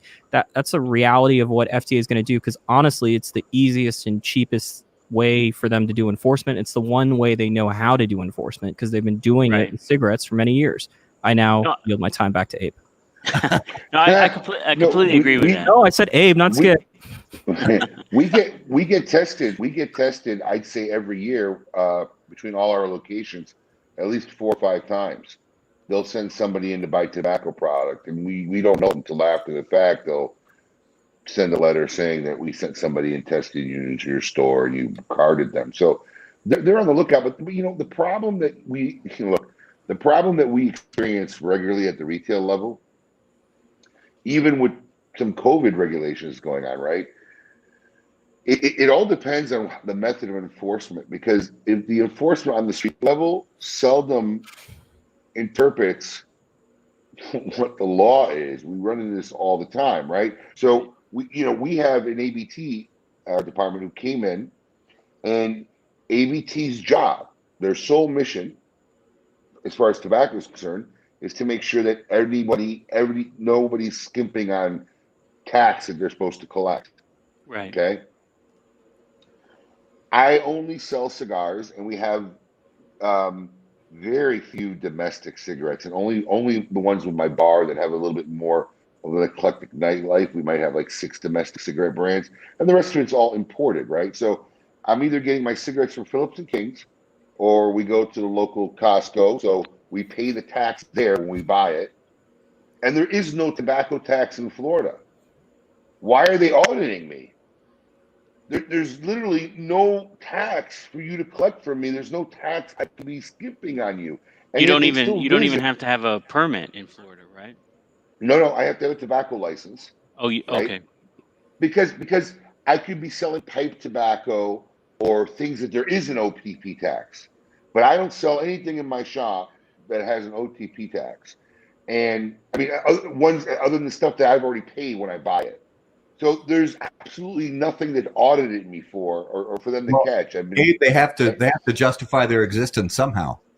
Well, this is the problem. Now we Jeff from Corona, because we had a situation down here where they changed the law. I mean, here's a perfect example. The law was written about a month or two ago where if 50% of your business wasn't liquor, you could still serve alcohol. And I think that was geared up so the restaurants could open up their bars as an ancillary business to their restaurant business. And all of us fell into that, window, that mandate. So we were all able to exist and open up our cigar bars. Then a couple of weeks ago, they changed the law where the law now said the 50% margin didn't matter. If you had food service, you could sell liquor. If you didn't have food service, weren't licensed for food service, that you can't sell liquor. So now we're thinking we got to close our bars up again because of the COVID, right? because of COVID. But here's the thing: like we're thinking of trying to tighten the law, but it really was the opposite effect in Metro because I ended up calling Ryan Leeds from Empire Cigars down here in Miami, and then we got Jeff from Corona on the phone. We're all talking about it because I can't see in my mind any reason to make that legislation other than to single cigar bars out. That we're the only people that get affected by that. The cigar bar is the only business I could think of that would have less than 50% liquor sales, but not serve food, right? Right. So we literally ended up calling the Department of Regular Relations for Florida, and we had an email, and Ryan knew the deputy there who we had email correspondence with before, and he sends us an email back saying that, well, your cigar bars are allowed to be open as long as you have 50% capacity and are practicing social distancing, and we're all like looking at this saying, this is exactly not what the law says. Now, Ryan had already had somebody in there trying to close them down. Jeff had a guy in there just that Sunday. This is July 4th weekend. Jeff had a guy in Corona that Sunday that said that he couldn't sell water or coffee from the bar. And nowhere it just says you can't serve liquor. So Right. the people on the street are interpreting it wrong. And then the guy from the Department of Regulation saying, well, no, if you use this email, if anybody walks in the street, it's evidence that you have permission. Because so now I'm thinking about, so what they tried to do was they tried to loosen the laws for the restaurants. So the restaurants that maybe had 70% liquor and only 30% food, they wanted them to be able to open up their bars, even though it didn't appear that way. But by doing so, they didn't think about cigar bars, and we just became casualties of the process. So if this is going on here on a local level, I can't imagine what's going to happen with the FDA and how they're going to try to enforce, regulate, check. I mean, That's I what, can't and imagine. that goes back to what I was saying about the people who are regulating you. We're so small, and they don't understand the way we work. The majority of the people who sell premium cigars that I know, at least the people we sell to, they want to follow the laws. They want to follow the rules. They don't want to sell to people who are under 21. They don't want to sell products that have all kinds of bullshit in them, that make them more dangerous. They don't want to sell anything that's addictive. They just want to follow the rules. And the problem is you don't understand the rules. And so that kind of brings us back full circle to the point I was making about PCA, which is that's the benefit, that's the need, the demand, the reason why we have to have a trade organization so they can stand up and operate state organizations and at the federal level, so they can explain to people who are making these rules the way we work, and so that they can communicate to all the people who are members what the rules are in simple terms and how to comply with them. And in a free democracy where the people who are trying to prohibit, the temperance movement that's trying to prohibit tobacco altogether, if you eliminate them and you just talk about the people who are trying to do the right thing for the average person in the United States, we have to have an organization that's effective. And when you just lay every single person who works for your organization off, except for the volunteer board members, what the fuck? What the fuck are we paying premiums for? The next step is A, we recognize we need an organization. B, you've completely fucked up this one. If you aren't going to change it, then we're going to start a new one. And we're not going to pretend it's a consumer organization. We're going to make sure people understand it's a manufacturer's organization or manufacturer retailer organization, and we're going to go and have them fill this void. And we're not going to pay a bunch of fucking legal fees to fight, windmills. We're gonna pay these fees so that they can communicate to lawmakers what we do as a business and how we comply with the core of what they're trying to accomplish, and then communicate to the members how we stay compliant. And everything else in between is just bullshit. Oh, you had your chance. See, John, look at all the things you don't have to worry about. Absolutely. Look at all the fun shit you miss living up in Canada. Well, we don't miss a lot of this stuff living up in Canada because we already have a lot of it. Yeah. Yeah, everything's illegal in Canada. Everything's illegal. We have except for marijuana. I mean, if you're in the marijuana business, yeah. But the state owns the marijuana and alcohol business, so you're in pretty good shape in Canada. Yeah. So that actually, Skip, that leads into the next question that was on my list. And to kind of set it up, recently the announcement came out that the PCA was furloughing the entire staff. And dumbest thing ever. So before the announcement was made public, Scott Pierce, who's the executive director of the PCA, had a call for Cigar Media to what was sold as this meeting was supposed to be to give us the information before the rest of the membership so that we could publish the information so that people could learn about what was happening. And it's don't get me wrong, it is a sad situation when any organization has to furlough their entire staff, whether it's a big corporation or whether it's a small organization like the PCA. But I'm not going to go into all the ins and outs of it, but the call was a dumpster fire. But I want to know, from everybody on the panel, just in general, I have to be honest, and this is nothing personal against any individual person. It's about the way organizations are managed and run. And John, I'm going to start with you because I haven't heard your beautiful voice in a while. But do you think that the PCA as an organization and the governing board is a well-run and well-managed organization? And if not, why? God, Skip, if you turn this into 7 minutes, I'm going to kill you. I mean, that should be two separate questions. Yeah, it's two separate questions. But I think they honestly do. I really do think they are trying. Are they effective? No, I don't think they're effective. And I think this furlough couldn't have come at a. I mean, it came at literally the worst possible time within the entire legislative effort that's happening right now. If you're going to furlough the staff, furlough them in November. Don't furlough them before. What is it? 2 months before all of this is supposed to hit the fan? Like 6 weeks. So, yeah, like that's. You got to look at the big picture, and that's kind of been the whole problem this entire time, is that nobody is looking at the big picture. No, it's a disastrous move at a disastrous time, and yeah, I think they try, but no, I don't think they've been very effective.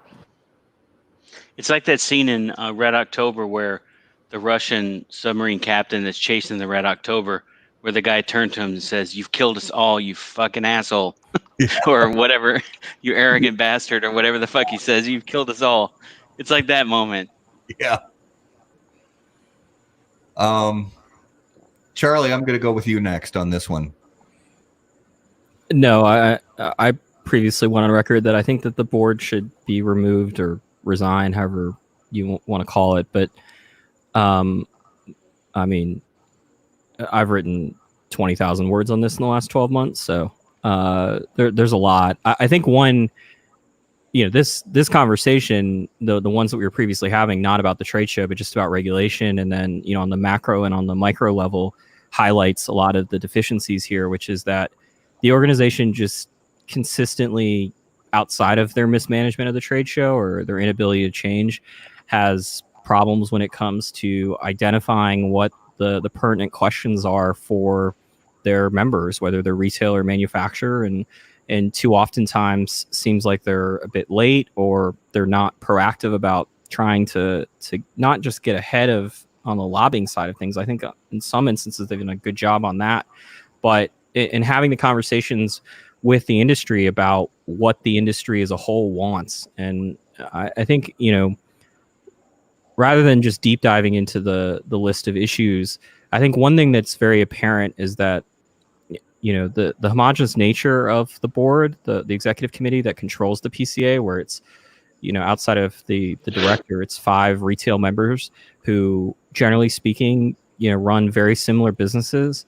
They're all independent, brick and mortar, usually multi-locations. Some of them have bars, some of them don't. And we now have one that's got a substantial mail order business with Emerson's and Scott Regina, but it's just not a diverse group of people. And so oftentimes, the amount of emails they sent out about PPP and about the lobbying for, tax code and employee changes, on the federal level versus, trying to answer the questions that Abe had about, how does his bar business go forward, or whether it's about the, potential implications of the warning labels. It just isn't, it's not enough, and it's not effective. And, I sort of wonder if you had to list everything that PCA does in a calendar year and then just, yes or no, was this effective or was this not effective?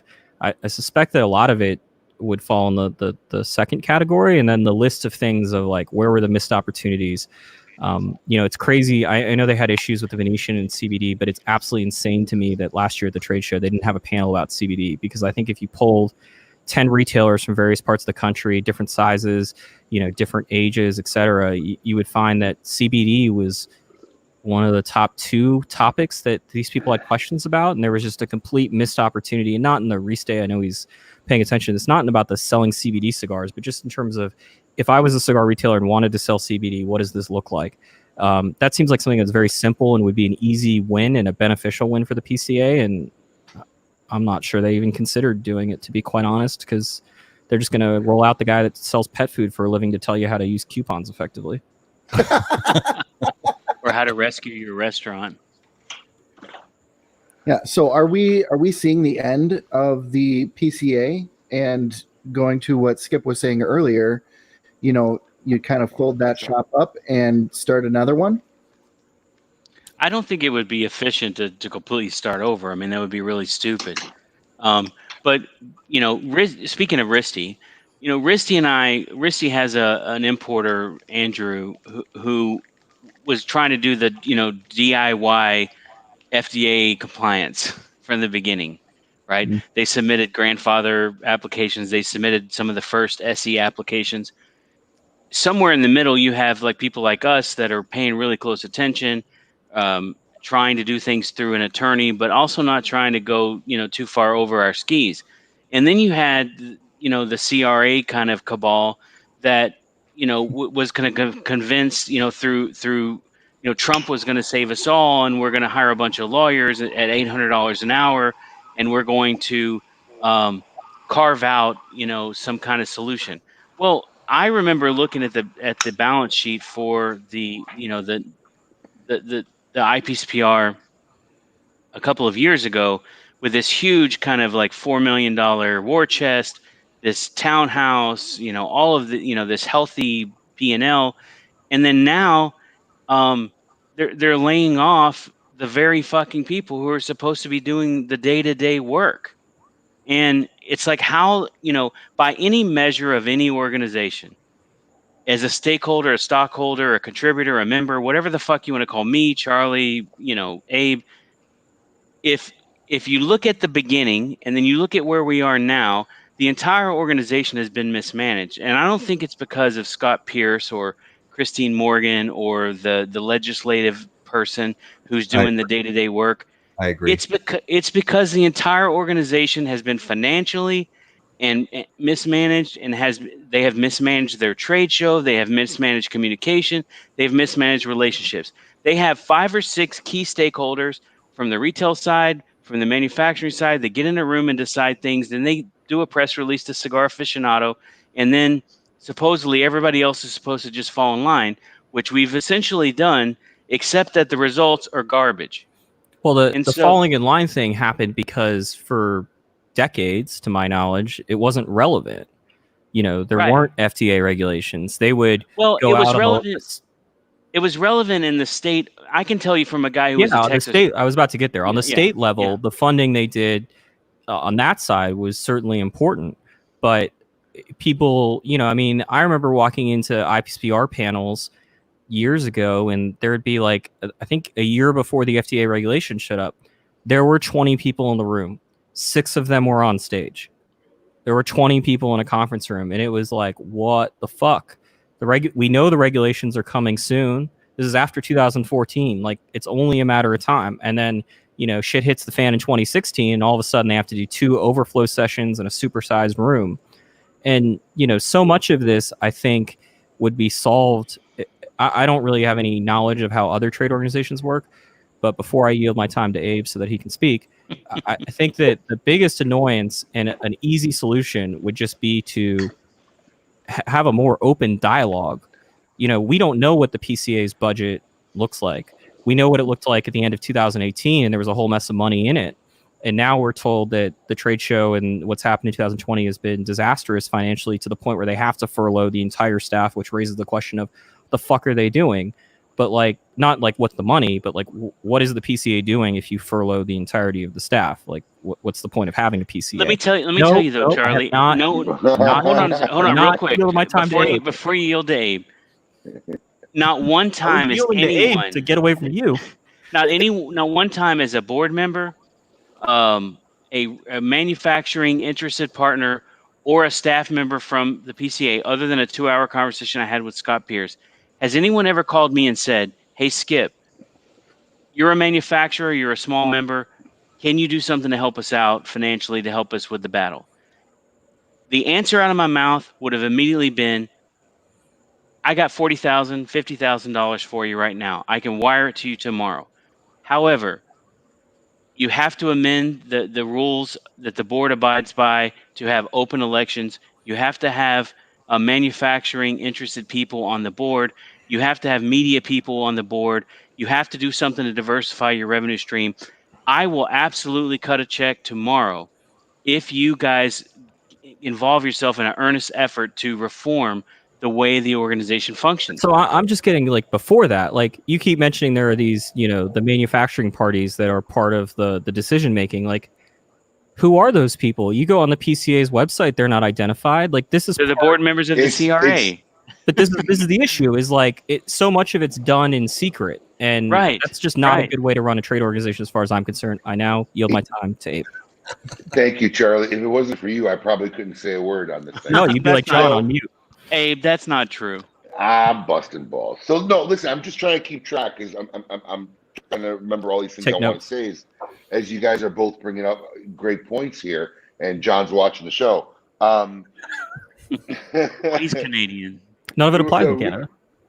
First off, Scott Pierce isn't the guy to be blamed for anything because unless something has changed dramatically from what I know, I don't care who they put in that position. The board decides something, they want him to put it in act. He's an advisor at best, Right. unless they've changed the authority, which I doubt that ever happened. Because when I was on the board, and I can't even remember how long ago it was, 8, maybe 10 years ago, right? They were stuck back then in an era that was already gone. So, and they're still here today. And it comes down to a problem is that, look, I'm just telling you, as a guy who's on the board, that 1 hour phone call in a month isn't doing anything. The gathering twice a year, doesn't do anything. And they need to, like, really, the whole structure is not set up for any kind of evolution, any kind of success, any kind of openness. And who knows what they're doing now, because nobody knows. I mean, they had a nice war chest and a budget when I was on there.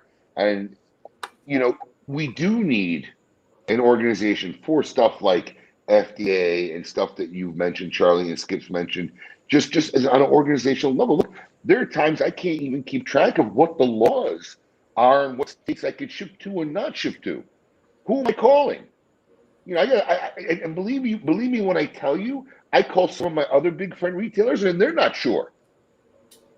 So you need that, but the way it's set up now is extremely problematic. And like you said, it needs to become either like run by a private entity that runs it for an on-profit business and employee. I don't know if furloughing, unless you guys know something that I don't know if furloughing the staff is eminent of their budget or they're broke.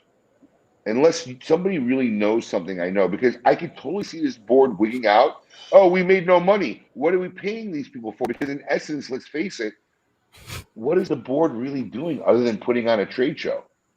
Right. That's what I'm saying. But what it is indicative of, Abe, it's indicative of how much they value the daily work of the staff of the IP. So either you're saying that we've been paying these people for nothing, or we no longer see a mission for ourselves. No, that's exactly what I think they're saying is we've been paying them now for a month or two. There's nothing going on. There's nothing that they're really working on. Exactly. So I don't know if the furloughing is more look, there's no reason to waste money. Unless somebody's heard or knows something that I don't know, because I really can't imagine. The issue is, Abe, if the furloughing is this is a way to not waste money, then why is the staff there in February and March and April? Right. Okay, so it's listen, like throwing your fucking ours in the water. Okay, so here's the thing. Like, so what's the point? I'm going to tell you. So here's the thing. So let me just tell you something, right? The board is not, and I got to be careful here. The board does not have the most savvy entrepreneurial business people, financial planners, outlookers on it, right? And kind of hasn't historically, right? I think one of two things happens when you get that kind of a dynamic person on the board. One, they don't get along with the rest of the board, right? And two, they realize that, hey, what am I working here for? It is like, we're going around doing nothing. It's just a complete waste of time. So I can see a room full of people saying to themselves, well, you know what? I mean, nobody minds paying them to do nothing if they made a lot of money at a show, right? That's just the way it's been. But now something different's happened. We lost our only revenue stream, which the board should really figure out how the trade show should not be their pretty much predominant revenue stream, right? The Almanac used to be partial of it, and I don't know if the Almanac's making them still any is money anymore. But the Almanac wouldn't exist without the trade show. Of course. So they need to figure out other revenue streams so that it can exist to do what a trade association is supposed to do. So I don't know if really furloughing them. I could see a room full of remember, the guys who are making the decisions are retailers. Some of them not, maybe not even the best retailers, right? So I could see them saying, oh, we didn't make the X number of dollars we're supposed to make. Well, we could offset some of that by not wasting this payroll. We don't need to really start working on the trade show for another 3 or 4 months. They cut all of their lobbying contracts. Like this is the problem is that, and I think I know this probably better than anyone, when you publicly criticize the PCA, or I guess even privately, the first response is, well, look at all the legislative stuff that we do for the industry. Look at all the fighting that we're doing. And so the proof is in the eating of the pudding. When you I don't sell to those things. I don't sell to them anyway. In general. But I don't sell to them anyway, so fuck. I don't give a shit. I'll tell you what I think. It's a catch-22. Like either A, all they're doing is running a trade show, which I don't think is the case. They're contributing substantial amounts of money to the FDA lawsuit, and they've been spending substantial amounts of money on lobbyists. Now, there can be a debate about whether either one of those things is effective, but that's not really the conversation that anyone's having. It's more of the question of why does this entity exist, and why does it exist in a world in which you furloughed people? And one thing that I have a lot of discomfort with is the idea that those retailers who aren't personally invested to a large extent, I'm sure they've contributed some money, but that war chest that existed was money that was largely generated through manufacturers through the trade show and whatever. But most importantly, it wasn't their money. They weren't going to, like, if they chose to furlough these people, they don't get any of that money, to my knowledge, and hopefully not, because that would be very problematic. They don't get a dime. They made a decision to furlough, not to lay off, but to furlough these people temporarily, who knows how long, rather than dipping into the war chest. And so when the media people were on that phone call and there was discussions of these are these people's livelihoods and we take this decision very seriously, et cetera, et cetera, et cetera, it's like, well, if you had millions of dollars in the war chest, how much money are we talking about? $750,000 to get through the end of the year to pay all these people? Like, why not dip into it so that we, A, have a functioning organization, and B, so that these people's livelihood isn't negatively impacted, particularly in a world in which it's not coming out of your own bank account? It says Listen, it says Charlie, everything. It says all I can everything, say Abe, is- that they would decimate any capacity for their people to do anything.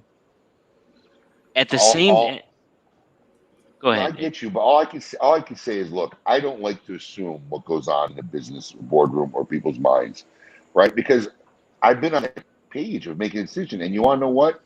You don't know what fear they have. It's really easy to say, "Oh, what's it going to cost you?" Say they got 5 million. What's it going to cost you? $1 million to make it through the year? Well, $1 million, which is 25% of the war chest you've accumulated in the last 85 years, is a lot of money when you're not even sure if you're going to have a trade show next year. So it could be regrouping. I mean, look, the fact that they don't, you're right, there's not a transparency, there's not a communication. You don't know if the ship is sinking or they're literally regutting the whole system and trying to build something from the ground up again. I doubt it's the latter, but But it would be a lot easier to accept this if they came out and said, hey, look, absolutely. we've lost $1.5 million this year in profit. This is what we are potentially looking at if we can't raise some money. And so count the pennies. And then find a way to raise more money. But it says everything that they are not willing. Look, if you want to know what they've really accomplished in the last 3 years, it's preventing the trade show from being moved to a point where it competes against another trade show. Because first and foremost, it seems like the only thing that they've accomplished is protecting their smaller organization. But I don't think that's fair. I mean, they got the warning labels in January for premium stuff, for February pushback. They got SE pushback. I mean, the organization has funded efforts that have been successful for everyone involved.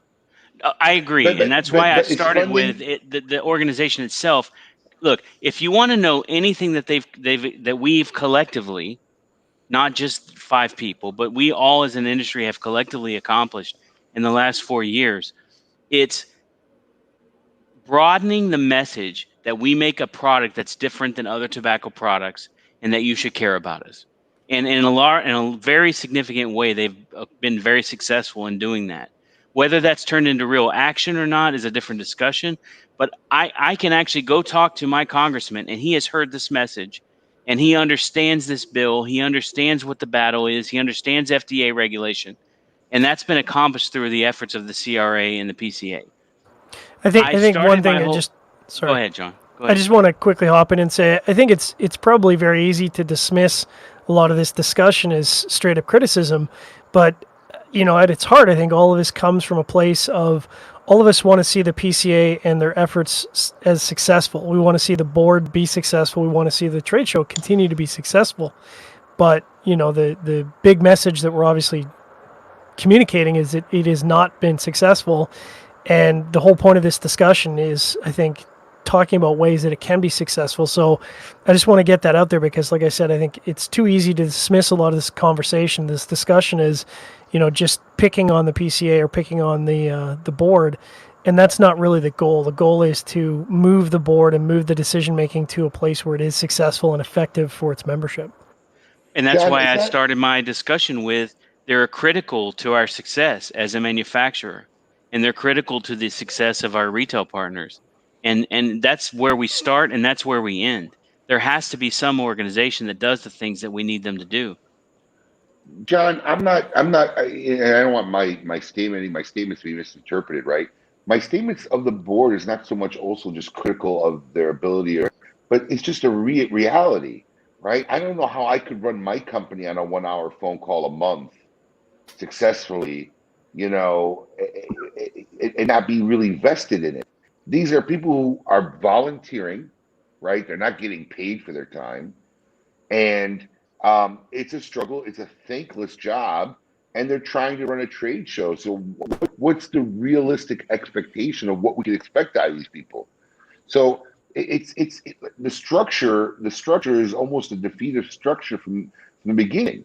There are situations in place, like Skip said. I don't know why a person on the board they sit in a room and they pick, well, who's a good candidate, and then they come up with 3 or 4 of their own nominees, and then the board votes for who gets to be on the board, right? You can't just say, hey, I'd like to be involved in this process. So there are a lot of like old, good old boy rules that have been in existence like forever, and they've never adapted, they've never changed. But just the internal structure, I really think the most optimal future for a trade organization. And the problem is that, Charlie and Skip would probably be more knowledgeable than me on this, because I think just politically they wouldn't know how to align it. But there should be one show. The TPE and the PCA, it should just be one show. Well, and I agree. I don't care if TPE is the only show. We can make TPE what we want it to be. They want to make money just like the PCA. We would just have to figure out how to fund the PCA in some other way. Well, I mean, why wouldn't the TPE just acquire the PCA and they just run it? Well, They increase their premium footprint presence instead of. Can we start? Yeah. So can we start with this fact that the part of the reason why the camel's nose is under the tent in the very first place is because Critic International started turning Dejarums and all these other products into products that needed to be regulated because they're quote unquote became cigars.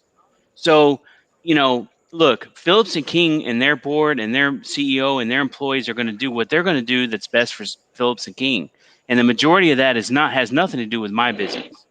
And so while we may participate in a substantive way with TPE, but if our buyers, if our retailers deem that the place where they want to do business with us, but I'm not in the business of keeping Phillips and King in business, just like you're not in the business of keeping Jeff at Corona in business. But there are things that are good for Jeff that are also good for you, right?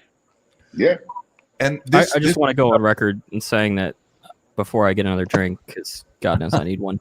That I don't think. Just so you know, Charlie, I asked Sean to bring me rum for my rum and Coke. He brought me a $500 bottle of rum, and I'm like, we're out of. That's a party foul. I mean, you're not buying Anarize this year at the trade show. You talked about all that money you saved. That's true. But I don't think it's in anyone's best interest for there to be either this illusion or this proponent of an idea that there's only one trade show. I think that competition is good. And the other issue is, I think, as we've learned with the PCA discussion, you can say whatever you want about the CRA, but putting all your eggs in one basket in any capacity seems like a really bad idea. And in the legislative basket, I can assure you, and Abe, I'm sure you're aware, when you were on the board of the sort of backroom discussions that took place on the legislative side of things, like there's not universal agreement within the industry. And this industry is so small compared to not just the other products that are deemed, the e-cigarettes, smaller than that industry, the machine-made cigars, smaller than that industry. But then when you expand it to smokeless and cigarettes, we're a tiny, nose hair compared to what those industries are. And so, we need the ability to have, multiple outlets and discussions. And more importantly, in a world in which one organization's got $5 million allegedly in the bank and they're not doing a good job, there needs to be the alternative of, how much better would this be if the CRA was something beyond just as Skip referred to it, a cabal that funded a lawsuit. I'm sorry, I just want to say this real quick because I was talking to Charlie.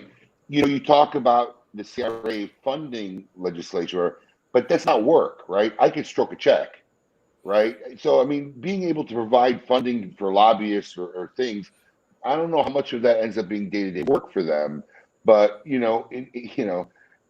I forgot my point. Sorry. But if the CRA was really good at their advocacy job, then this would be a pretty easy discussion. Skip would write a check to the CRA, and all the other people that didn't. Yeah, I understand that. But all the people that said, hey, look, the only reason why we're going to this trade show is because it funds the lawsuit, it funds lobbying, would just turn their money to the CRA. And that's not what happened. And that's how the CRA was born. It was born out of, the CAA, which for the longest time was the manufacturers organization. When S-Chip 1 came around and push came to shove, the CAA people said, fuck the premium world. because the real money is in the machine made stuff. And then all the premium people, or most of them, left and created the CRA. Now, the CRA was not formed that way. CRA was formed because I was in the room when the idea started. The CRA formed because the industry needed an organization. When we went to Congress, we weren't representing 1,000 cigar retailers. Right. So we were trying to emulate a consumer-based group modeling off the NRA, right? So that this organization could have some weight, political weight. What happened was they could never fund themselves via the consumers. Consumers didn't care to sign up, and they ended up relying on the manufacturers to fund it. So instead of becoming a consumer-based organization, all it became now is a manufacturer. That's right. What it became is it became the vacuum that IPSPR or RTDA or whatever you want to call it, the vacuum that the manufacturers did not have a say or a voice, and they didn't feel comfortable putting hard dollars into an organization run by 5 retailers. And so they were at the CAA. They co-opted a consumer organization so they could come into the room. And I've walked the halls of Congress, walked into rooms where we say, I'm here representing 3 million cigar smokers, which really I'm here representing, 10 manufacturers, right? And the people who contribute a little bit of money they paid $25 for a membership for $50 worth of cigars and a reach around, right? And but I'll tell you this, we exist as a company because of consumer advocacy. And if I made a hard appeal to our consumers to contribute $15 or $25 and a little bit of their time to filling out some information, they would absolutely do it. But I'm not going to do that. I'm not going to bring that power to bear, or Alan, whoever. I'm not going to bring that power to bear so that Rocky Patel can get his way in his little table of 10 people who are deciding the way the rules should be. Look, I can tell you, this is where I was going earlier with about Risty, is that Risty and I sat down, and he can tell you in the comments section or whatever this is true or not, 4 years ago. And I said 5 or 6 things, and Risty said 5 or 6 things. We said, look, the substantial equivalency should be based on a single cigar. It's not based on all this bullshit, blend bullshit, size, quantity, everything. It's based on XYZ. This is the way we should proceed. We should create a database. We should submit a generic substantial equivalence application, and we should get advocates within the FDA to work with us on how to be regulated in a way that works for us as an industry. And instead, we spent $2 million at $800 an hour with DC fucking Power FDA law firms that have previously represented cigarette companies on how to carve out how to fuck these little guys and how to make the big guys happy so that the big middle guys could exist in a way that creates a competitive advantage. The whole entire process from the very beginning has been a total abortion. And at the end of the day, what it boils down to is what Abe said. What is my regulatory environment that I have to work in? Who do I call when I have a question about the way my state or federal government is doing something? If I have to fill out a new form, or if we're in a pandemic and I have to go get PPP funds, how can I be competitive in doing that? If Operation Chokehold comes in and cuts off my fucking bank account, how do we as an organization get our message up to somebody who can listen to common sense and say, we're not drug dealers and selling illegal automatic weapons? How do we as an organization get the humongous fucking bureaucracy in DC or at the state level to listen to us and to understand that we're just out here trying to make a living? And the problem is you have all these little fiefdoms and protectorates, and it's like the fucking Taliban. It's like you got this warlord and this warlord and this warlord, and every honest, rug selling fucking, Allah praying dude is sitting there in the middle of the whole thing, just getting fucked. And that's the way it's been ever since I've been in the business for 10 years, and even the 4 years before that as a retailer. Whether it was Joe at the RTDA or whether it was, the PCA or the CRA, We have a very good model here at our company. We have the money to help do the things that help our retailers and help us. We are team players. We want to participate in an organization that functions. But I don't give a shit what some retailer in Virginia who hobnobs with lawyers and lobbyists cares about. I want to know what the retailer in Oklahoma City needs, what the retailer in Miami needs, what those people who are my customers, and those companies that are like my company. I want those This companies to episode succeed. of How About That Cigar is brought to you by Drew Estate, a division of Swisher International. I don't give a shit what. Hey, look, whatever's good for me is going to be good for Drew Estate. I don't give two fucks about what John Drew had. I love John. He helped me get started. I don't give a shit about protecting anything John Drew has going. But what is good for John Drew in a lot of ways is good for me. And what's good for Abe is good for the small retailer in Oklahoma. And we just got to figure this out and unfuck ourselves. But the answer of laying everybody in Washington, D.C. off and just waiting till the next trade show comes back or having to file bankruptcy so they don't have to give the deposits back, that is not the answer. I agree with you, and I want to jump in here because you guys, kudos for segueing literally into the next question that I had written, and that it ties into exactly what you guys have just been talking about, and it's sort of the you could use the Taliban. No, yes, definitely, but I've been watching Homeland. Sorry, the tectonic plates or the musical chairs between all of the different advocacy organizations, if you want to call it, use whatever term you want to, all the acronym organizations, PCA, TAA, CRA, CAA, blah blah blah blah, name any acronym you want to. All of those organizations, there's it seems to me, at least, and you guys know a lot more about it than I do, that's why I want to get your thoughts on it, is there are so many different plates that connect in some spots and don't see each other at all in other spots. Where are the benefits of having all those different organizations, and would it be more beneficial to coalesce things more for simplicity or whatever? What do you guys think about that? I yield my time to John.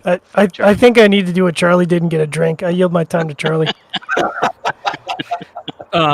No, I mean, I think that it's important. I think that there should be I think it's important for the different subsets to have their say. I think that what Skip and others would find out is that, much like what happened with the CAA, which is an organization that is the Cigar Association of America, and it was comprised of, and still is to some degree, of both the machine-made players as well as the premium players. And what happened is that at a certain point, it became clear that the money talked, and the money is with the machine-made stuff. And so I think in the same aspect, I think that it would make sense to have a retailers organization, one that wasn't in charge of the trade show, that could represent brick and mortar retailers, particularly because they are, if you had to list out all of the industries within the subset of industries within the cigar industry, the endangered species is the brick and mortar cigar retailer. Online cigar retailers growing. The people like Skip at the million cigars per year, FTA regulation notwithstanding, those people are gaining ground and taking market share away from the biggest players. The biggest players are still, I would imagine, having great years and still quite profitable. And there's always the opportunity for somebody like Skip to become, a Davidoff or Drew Estate.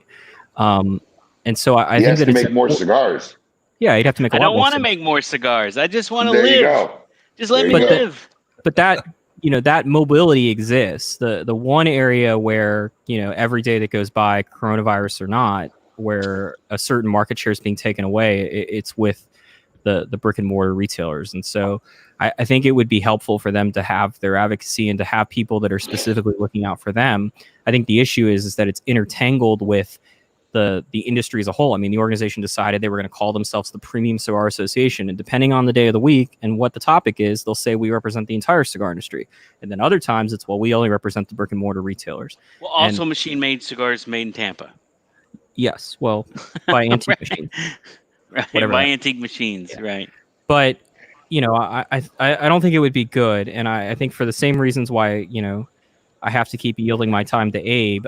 I think that in some of these issues, having everyone in the room all at once is not going to be great. It's impossible. It's impossible. But I think the biggest change I continue to advocate for, and the easiest one to make, is if the PCA, which I think everyone would agree is the most important of the organizations that exist, if they were to at least be open about their thinking, about what they were considering doing, about what their budget was, about what their plans for the future were on a regular basis, then, you know, I think the industry would be collectively in a much better spot. The dynamics of how does the PCA exist without a trade show, and how do you, you know, transform the CRA into an organization that Skip would be willing to give money to, those are all much, much bigger issues. But just being open about here's what the largest organization is thinking when it comes to this issue seems like a massive step in the right direction. Because at this point, it's like, oh, that's what the PCA said on Tuesday. Let's call the PCA up and see if that's what they actually are going to stand by publicly. And then it's like, oh, well, my emails don't get answered. But it used to be real simple. Which is The internet didn't exist. If Greenville, Colorado wanted to pass a law that prevented people from smoking in, you know, any public place, we came in as an organization and supported the local retailer who came in and said, look, I sell a legal product, which is tobacco. I don't let people in my business who are under 18. Part of my business is people grabbing a cigar, sitting in a chair and watching Fox News. So can you carve out an exemption for people who have a retail tobacco permit that have a place where they have to sample and smoke on premises? And everyone agreed with that concept. No one was opposed to it. And we were generally pretty successful when whoever appealed to our resources to come in and argue that needed help. And it isn't really any more complicated than that. Here's the thing. We have 50,000, 300,000, 500,000, however you want to calculate the number of people who buy premium cigars and enjoy premium cigars. And then there are people who don't even smoke cigars, who understand the concept of cigars are different than other things, and there are people who smoke them and they want to have businesses where they do that. I don't smoke marijuana. I've never smoked marijuana.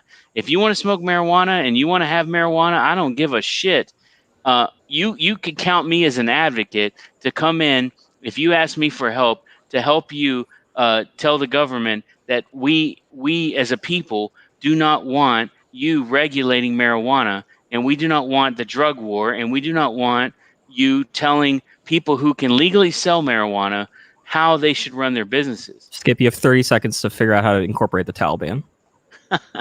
So the thing is like, I don't even sell to Abe, but if Abe called me and said, hey, you know, I need some help, I don't know why Abe would ever do that. But if Abe ever said that, I would absolutely do anything I could possibly do. Hey, do you want me to send the email to the 9,000 people I have to send a letter to the Miami or the whatever Palm, whatever fucking bougie neighborhood Abe lives in and works in? If you want me to do that, I'll absolutely do that for you, Abe, because you're part of my community. And this is a great point, Skip, because look, the problem is, like, look, we had a problem down here in South Florida. Me and Ryan and Jeff, you know, technically competitors, all got together and worked. The problem that we have is that, like Charlie said, there's a lot of subsets, right? Different parts of the industry, what's important to them is different, right? We forget about subsets. I mean, I could tell you just on the board alone of the PCA, there was many times where the board wasn't even aligned on what was good for the PCA and the retailers, right? When they told the Maryland retailers, hey, Maryland, you should charge taxes to the retailers. Well, I wasn't on the board when it happened, but I tell you what, right. Like my first board meeting, right? I'm sitting in a room with Dave Garofalo and Jeff's there, and they're talking about endorsing the Jenkins Act back then, right? Which would regulate interstate sales of tobacco. That one, and, yeah. All right, so I'm sitting on the board. I'm the new guy, right? So I'm trying to sit back and watch how this all plays out, and I'm looking at Jeff, and I'm like, are they really talking about like lobbying for regulation? Is this a reality here?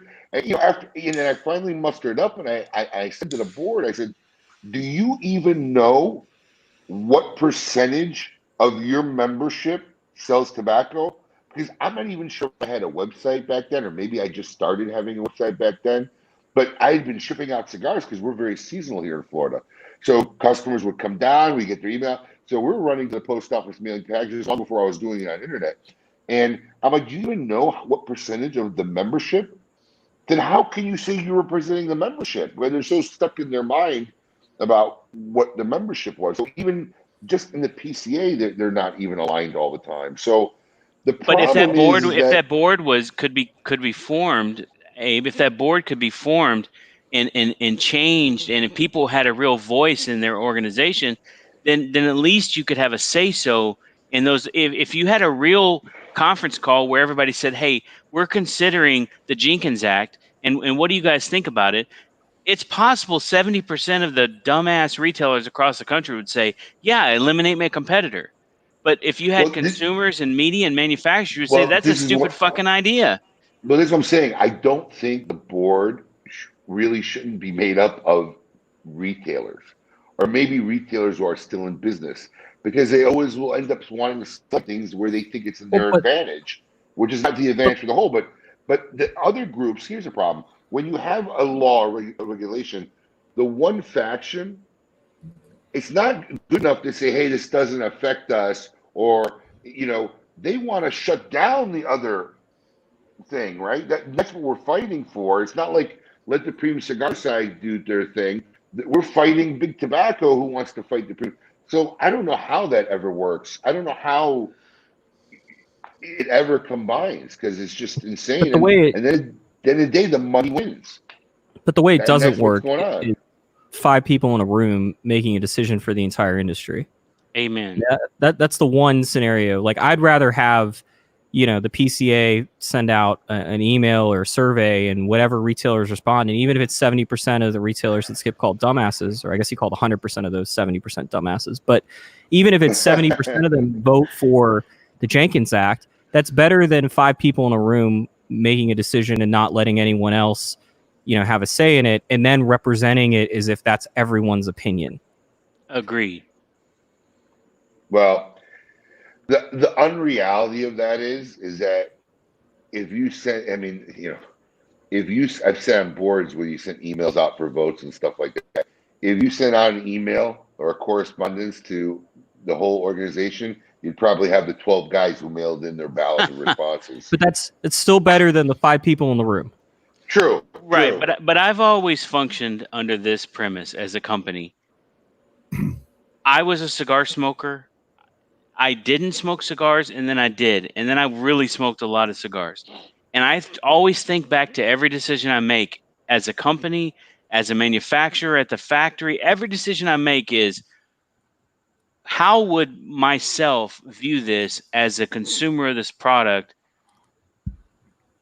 And that has to guide us, because at the end of the day, without consumers, we don't exist. And I think, we've had this whole long ass conversation, and the consumer voice is really not a part of it. I mean, most consumers don't give a shit about any of this.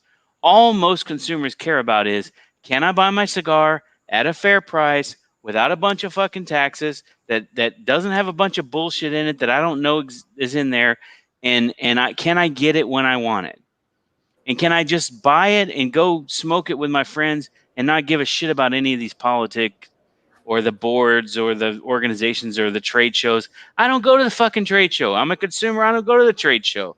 I like reading the articles on Half Wheel. I like reading the articles on whatever. I don't give a shit about the You meant reviewers. I don't developing give palettes. You definitely right, meant developing palettes. right. And how But about that cigar? I'll accept whatever. Whatever's fine. I can tell you, you say what you want to say about David Garofalo, and that's a good example of this. Is David Garofalo is one of the most. He comes across as one of the nicest guys you've ever met. But David Garofalo is a fucking shrewd, hard, grudge holding, hardcore business guy. But let me tell you what David Garofalo thinks about every time he does anything. Is he thinks about the guy that walks into his door and buys cigars. And if we did that, we would be in a much better position. Skip, I in have everything we do. A or B question before we move on to the next official question. Is Okay. the PCA a more or less dysfunctional organization than the Nicaraguan Tobacco Association that was completely dysfunctional circa 5 years ago? The Nicaraguan Cigar Organization is More or very less. functional, more functional. And the reason Right. why is because No, I didn't want to know the reason why. I'll tell you We why. have another question, I'm sure. No, I didn't want to know. I just wanted to I'll know if it tell was you more or why. less dysfunctional. Because I don't have a lot of say-so in anything they fucking do. Very little in what they do. They ask me for cigars, I give them cigars. They ask me for money, I give them money. Because I'm promoting Nicaraguan cigar manufacturing within the country and outside the country. But here's the thing. Once they agree on something, they talk amongst themselves. The 5 or 6 guys have most to say. But at the end of the day, I know everything that they do is beneficial to us and as a Nicaraguan manufacturer. And so I play along. They've never asked my opinion on anything. I've called and bitched to Juan Can't Martinez imagine why. a few times. But I go to Esteban, who's one of the most humble. It's probably because common- you can't speak Spanish. Right. That's probably But why they here's don't the ask thing. you. When the government tries to fuck us in some way, the Nicaraguan chamber has a say-so. They're at the table, and they legitimately want to do what's best for all of us. And I can't say that about the CRA, and I can't say that about the PCA. All right, next question. This was actually sort of a media-related question, specifically for John and Charlie. And that is, with everything that's been going on with coronavirus, with quarantine, so many things have changed, obviously. But if you look at past years, there was such a period of the year where press releases were coming out every 30 seconds from companies. We got this new product, that new product, this is coming out, that's coming out. We're going to announce it at the trade show. We're going to, be releasing it at the trade show, blah, blah, blah, blah, blah, blah, blah. And that's great. I have no problem with all that if companies want to proceed that way. But Coop loves them. Coop loves press releases. Coop loves press releases. But have you guys, Charlie and John, seen a specific change in that this year? Because I have seen a change in it this year, but it's different than what I expected as far as the way that companies are getting the word out about new products. And Charlie, you've been at this a really long time, and have things been drastically different that you've seen, or only in a minor way? And if so, how? I mean, they've been drastically different, but I don't know if they've been drastically different in the context of everything else that's going on in the world. I think that the likely answer to why are they different is just because companies don't have as many new products that they intended on releasing or debuting at the trade show aren't ready, or they've decided that they're going to delay them because they want to focus on their core competency, and so they're not spending the time and the effort on new items. Certainly a company like Drew Estate, who wasn't intending on going to the trade show, had all their ducks in a row, and I don't know, maybe there was other products that Drew Estate planned on launching this year that they shelved because of coronavirus. But I think that the one logical difference is that the trade show serves as a deadline for if you're going to debut new products at the trade show. So there was a date in which if you were going to do it, you were going to have at least samples or images or pricing or something ready to go by July 11th. And once the trade show got canceled, that no longer was relevant. And so, a whole bunch of these companies, you take like Prometheus, for example, who normally has this very glossy, over-the-top catalog to give to their retail customers at the trade show, and they'll share that with media right before the show. Like usually the day before the show opens, you'll get an email from Prometheus. Here's all our new products. July 11th was just a Friday. It wasn't, or Saturday. It wasn't any sort of important date. So Prometheus, I'm sure at some point we'll get a catalog from them, but probably going to be later in the year. And I don't know. I mean, I got an email example from Villiger today that was like, hey, we announced our TA release back in March. There were a whole bunch of delays. We're finally shipping it tomorrow. It's very understandable and logical. And I would imagine if there was delays on that product, then whatever Vilger had planned for the rest of the year probably also got delayed. Yeah. John, what do you think about communications from cigar companies over the last 4 months? Yeah, I think Charlie hit it on the head. And I mean, Coop, just to give a little bit of love to Coop, Coop did do an article on this. And, there was a very measurable drop in the amount of articles and releases that have been going out pre-show. And Charlie's absolutely right. I think, getting on some of the positive things about the PCA, it really truly is a drop dead date. And I do think that even the Big Four, who had no plans on participating in the PCA show this year, they still would have put out articles and news releases to all the media companies, certainly Half Wheel, illustrating that they had new products because they knew they were going to have to compete with the releases and articles that other companies who plan to attend the PCA were going to put out. And I think that is beneficial. I think having that hard date that everyone's used to of the PCA coming in the summer every year or late fall or whenever the date is decided, that becomes a drop dead date that everyone must get their announcements out, because that is, truly that is one of the big benefits of the show. It is a trade show, and you must release your product information regardless of whether it's going to ship in November or whether it's actually going to ship shortly after the show, probably November.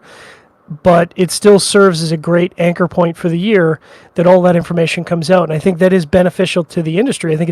I don't know how much, retailers probably don't pay a lot of attention to that at all, but it is good to have that information hard-coded at a particular time of the year so that it's consistent. Now, that information is probably going to come out over the course of the next 6 months, and frankly, a lot of that's probably going to be lost in a lot of the other news cycles. And, back to what we were talking about earlier, that's probably going to harm a lot of the smaller companies because they're going to feel like their press release is not maybe getting the same amount of love that they would normally expect this time of the year because it came out in September, because it came out in October, and maybe there's something more exciting at that time. I don't know. Well, I got to tell you, you're not a media member. But as a manufacturer, you're not a media member. There's a product development cycle that got disrupted by COVID. And even if the trade show had gone on as normal, the label makers, the box makers, all of those aspects of bringing a product from the 8 marketing people who develop it to actually bringing it to a point where you could present it as a new product, that was all disrupted. So even if the trade show had happened in July, those things would have been delayed till August or September anyway. But I'll play a trump card on top of that. Like, it's illogical if the trade show isn't in existence and none of that other shit took place. It makes no sense for you to be announcing your products at the same time that 20 of your competitors are also announcing. 100%. Just like why Abe's not going to do his event the same weekend that Cigar Aficionado is trying to do Big Smoke Miami. Like, there's just no reason for it. And I think that, going back 2 hours, I think that one of the other parts of the trade show that I'm sure Skip could talk for hours about that's kind of illogical is, like, if you're going to offer... I feel attacked. If you're going to offer a big discount, why do it the same week that all of your competitors are also offering their best discount? And I think I yield my time to Abe. Sorry. No, I yield it. Go. They don't. That's been part of the problem with the trade show is for the last decade, they all start fighting and start selling you the stuff before you even get on the plane, which defeats the purpose of me having to go. Yeah. I mean, and it's a model, and as much as this goes back to when I sat on the board, right? How can we stop this from happening? And they just can't. So the manufacturers have basically cannibalized the whole purpose of the show because these deals are available to us 4 to 6 weeks before the show. Yeah, but the whole idea of a discount.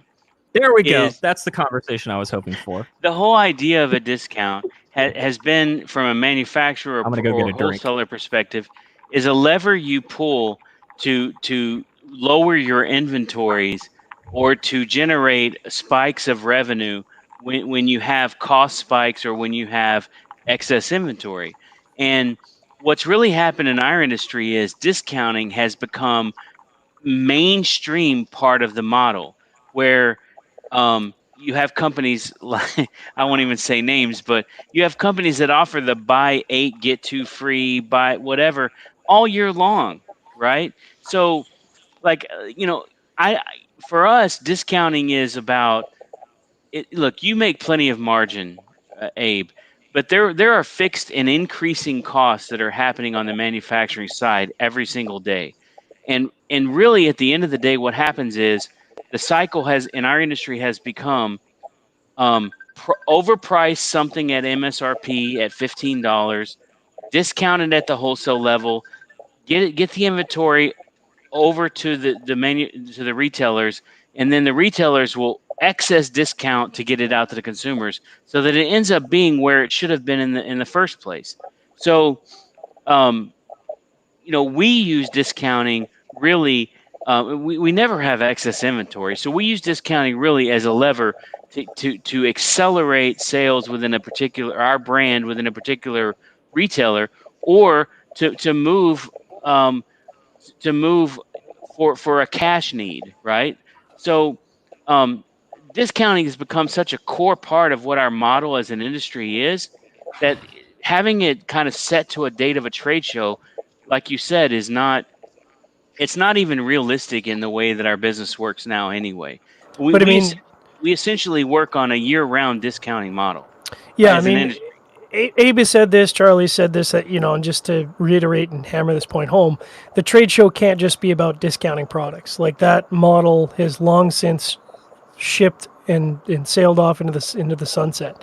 The trade show has to offer something substantive for people, both manufacturers and retailers, to want to attend, that it goes beyond discounting products. And that's really the crux of the issue, is that obviously they haven't been able to do that. And that's the heart of the issue, is you need to be able to get something of value that goes beyond the discounts.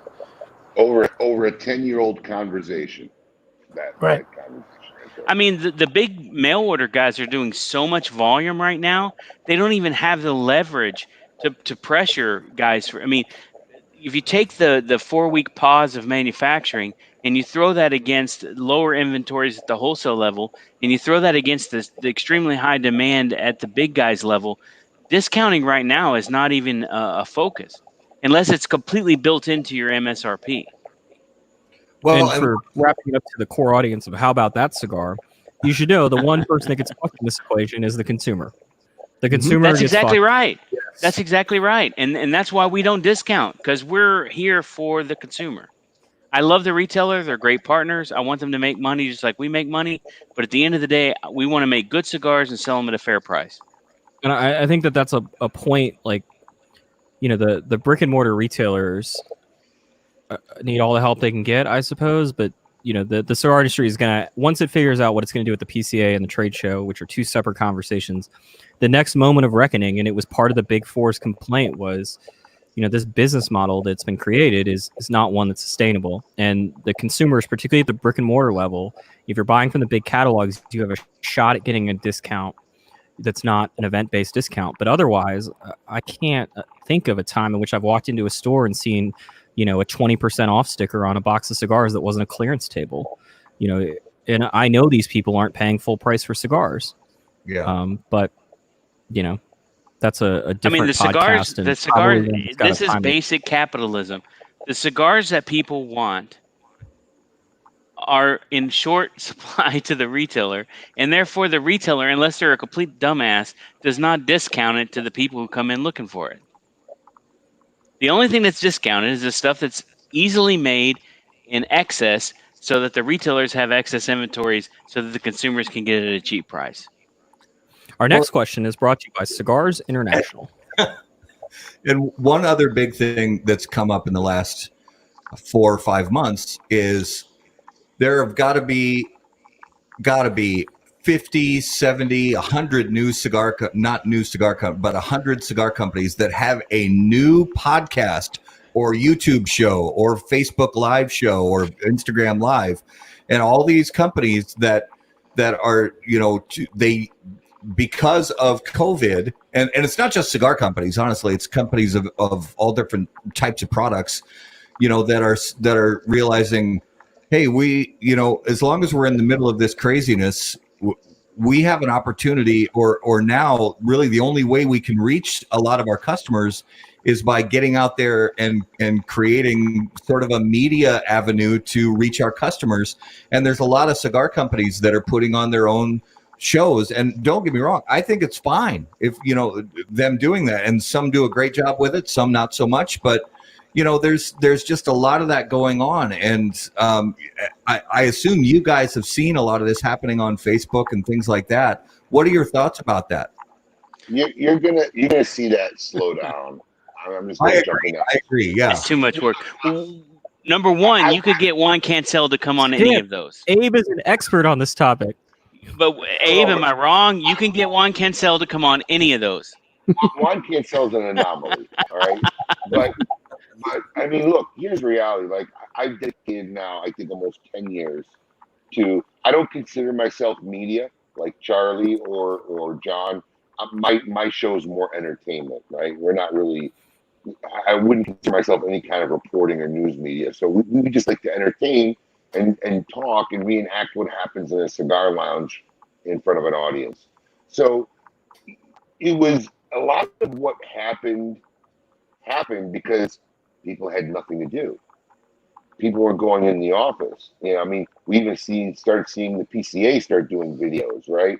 But it's already dying down. Like, I'm not seeing Rafael Nadal every week doing a show, and people who never did stop popping up. But on another note, there's tons of I remember when we started our show, I think I only knew of one or maybe two other shows. Now there's a plethora. Everybody's making shows, which is a good thing. But as far as from the industry, as life kind of gets back to normal and business, I mean, look, we had a whereby chat, right? And I was in it every night. And I can barely find time to get in anymore. My world's getting back to a normal reality. So I think you'll see a lot less of it from the industry people, and the people who are kind of doing it before COVID will continue to do it. But there's a huge surge in just normal consumers, everyday people starting their own podcasts and posts, which I've always kind of been an advocate for, right? I mean, and for me, like the way Skip says, right, anything that propels or helps spread what I like to call the cigar lifestyle is always going to be a positive benefit to everybody as a whole. So that's always a good thing, and that's why I've always been very supportive of other bloggers, other podcasts, other shows. It's all a net total sum benefit at the end of the day, if you want to look at the big picture of things. But the things that you were talking about strictly from the manufacturer side and the new guys, I think you're already starting to see it decline and slip away. And I think that's going to end up going back to a normal pre-COVID level at some point. Yeah. It hasn't already. I mean, it's a lot of work. It is a lot of work. Yeah. And I think that once, and it's a lot of work for during the time of that we're in right now, it's work that I think some companies are going to see returns on that work. They're going to see maybe, some new consumers get hooked into their products and things like that. But when things go back to, what we always knew before, it's the return on investment for that work. I think it's going to be less and less. So we're going to see a lot of companies just not do that as often. Hey man, I'm just here for the free samples. Yeah. Mm-hmm. I mean, if I had to estimate, I probably spend, and Abe, I don't know what this number is for you. I know Charlie's above this now. I probably spend, and this is a conservative estimate as a guy who's running 4 companies in multiple countries, I probably spend 6 to 8 hours a day answering questions, engaging with consumers on social media, doing things like this. I don't have time to produce my own podcast. I mean, maybe if I convince Danny to do it and I'm paying him $100,000 a year or whatever, and there's no ROI for me and Danny's, I'll have him go on your show. There's no ROI for me to have Danny producing our own podcast. But I mean, if you're the size of Drew Estate, it's a small investment, right? You can hire a full-time employee to do just that all day long, and it's probably beneficial. I mean, at the end of the day, you're reaching the same 50, 100 people And for a company of big size that can afford to do it, I don't know if there's a big ROI in doing it. But I disagree. I think there's one shining example where it's paid off, and that's with Bovida. Bovida obviously sells in 2 industries, so that's helpful. But that's a company that made the investment. Has specific people that not just Rob, they have production people as well that do other things, but are also there to be, the people so that Rob can be on shows and not spend all of his time in Final Cut. But I mean, that's ultimately, I would say a company like Davidoff with Klaus Peter, that's an interesting one of like, do they, because they have Klaus Peter as an ambassador in a world of travel in 2020, do they, how much ambassadoring does Klaus Peter able to do outside of his home? That's something where maybe you see somebody make an investment. But if you're just going to have, even Drew Estate, if you're just going to take employees that have other tasks to do, if they have to spend 2 hours on a podcast every week, it's going to take a couple years before you're reaching this outside of that same 50 to 100 people that Skip's referring to. And Bovida made the investment. I imagine they knew it was going to take a little while. And now Rob's a, bona fide cigar celebrity for the 72 people that care about the it. problem with being a cigar celebrity is everybody wants to be one until they are one. And then they realize the demand it takes to do that. Right. I mean, Skip's life is so hard. These are Skip Martin problems. I don't know Skip Martin problems. Well, I'm just saying, like, do you think Abe has better things that he could do with his life at this point in his life and spend 3 hours every day, with Paul? It's like, I'm sure there are days, I'm sure some days he gets up excited to do it. I'm sure there's some days like, I can't believe I'm going to talk about the same bullshit again. Yeah, but that's why you hire somebody to do it. That's why you find Right. a Rob or you find a Klaus Peter. Right. I mean, it's right. it's not worth. Raphael Nadal loved the fact that he was in the spotlight until he realized it was actually extra work. And then, or he had other shit to do. Right, Yeah. exactly. The content that you can provide is dependent on the fact that you actually do other shit, right? Yeah. Here's what it comes down to. So first off, I am my show, right? If you take me out of my show, I don't think KMA lasts because that's kind of what we built the show around originally, right? But I enjoy doing it. I don't. I mean, I really, really do, and I even enjoy it more sometimes when I have a guest I don't know because I don't know shit. So I'm asking questions like anybody in my audience watching the show. So I enjoy it, and when it gets to the point that I don't enjoy it, I'm gonna probably stop doing it.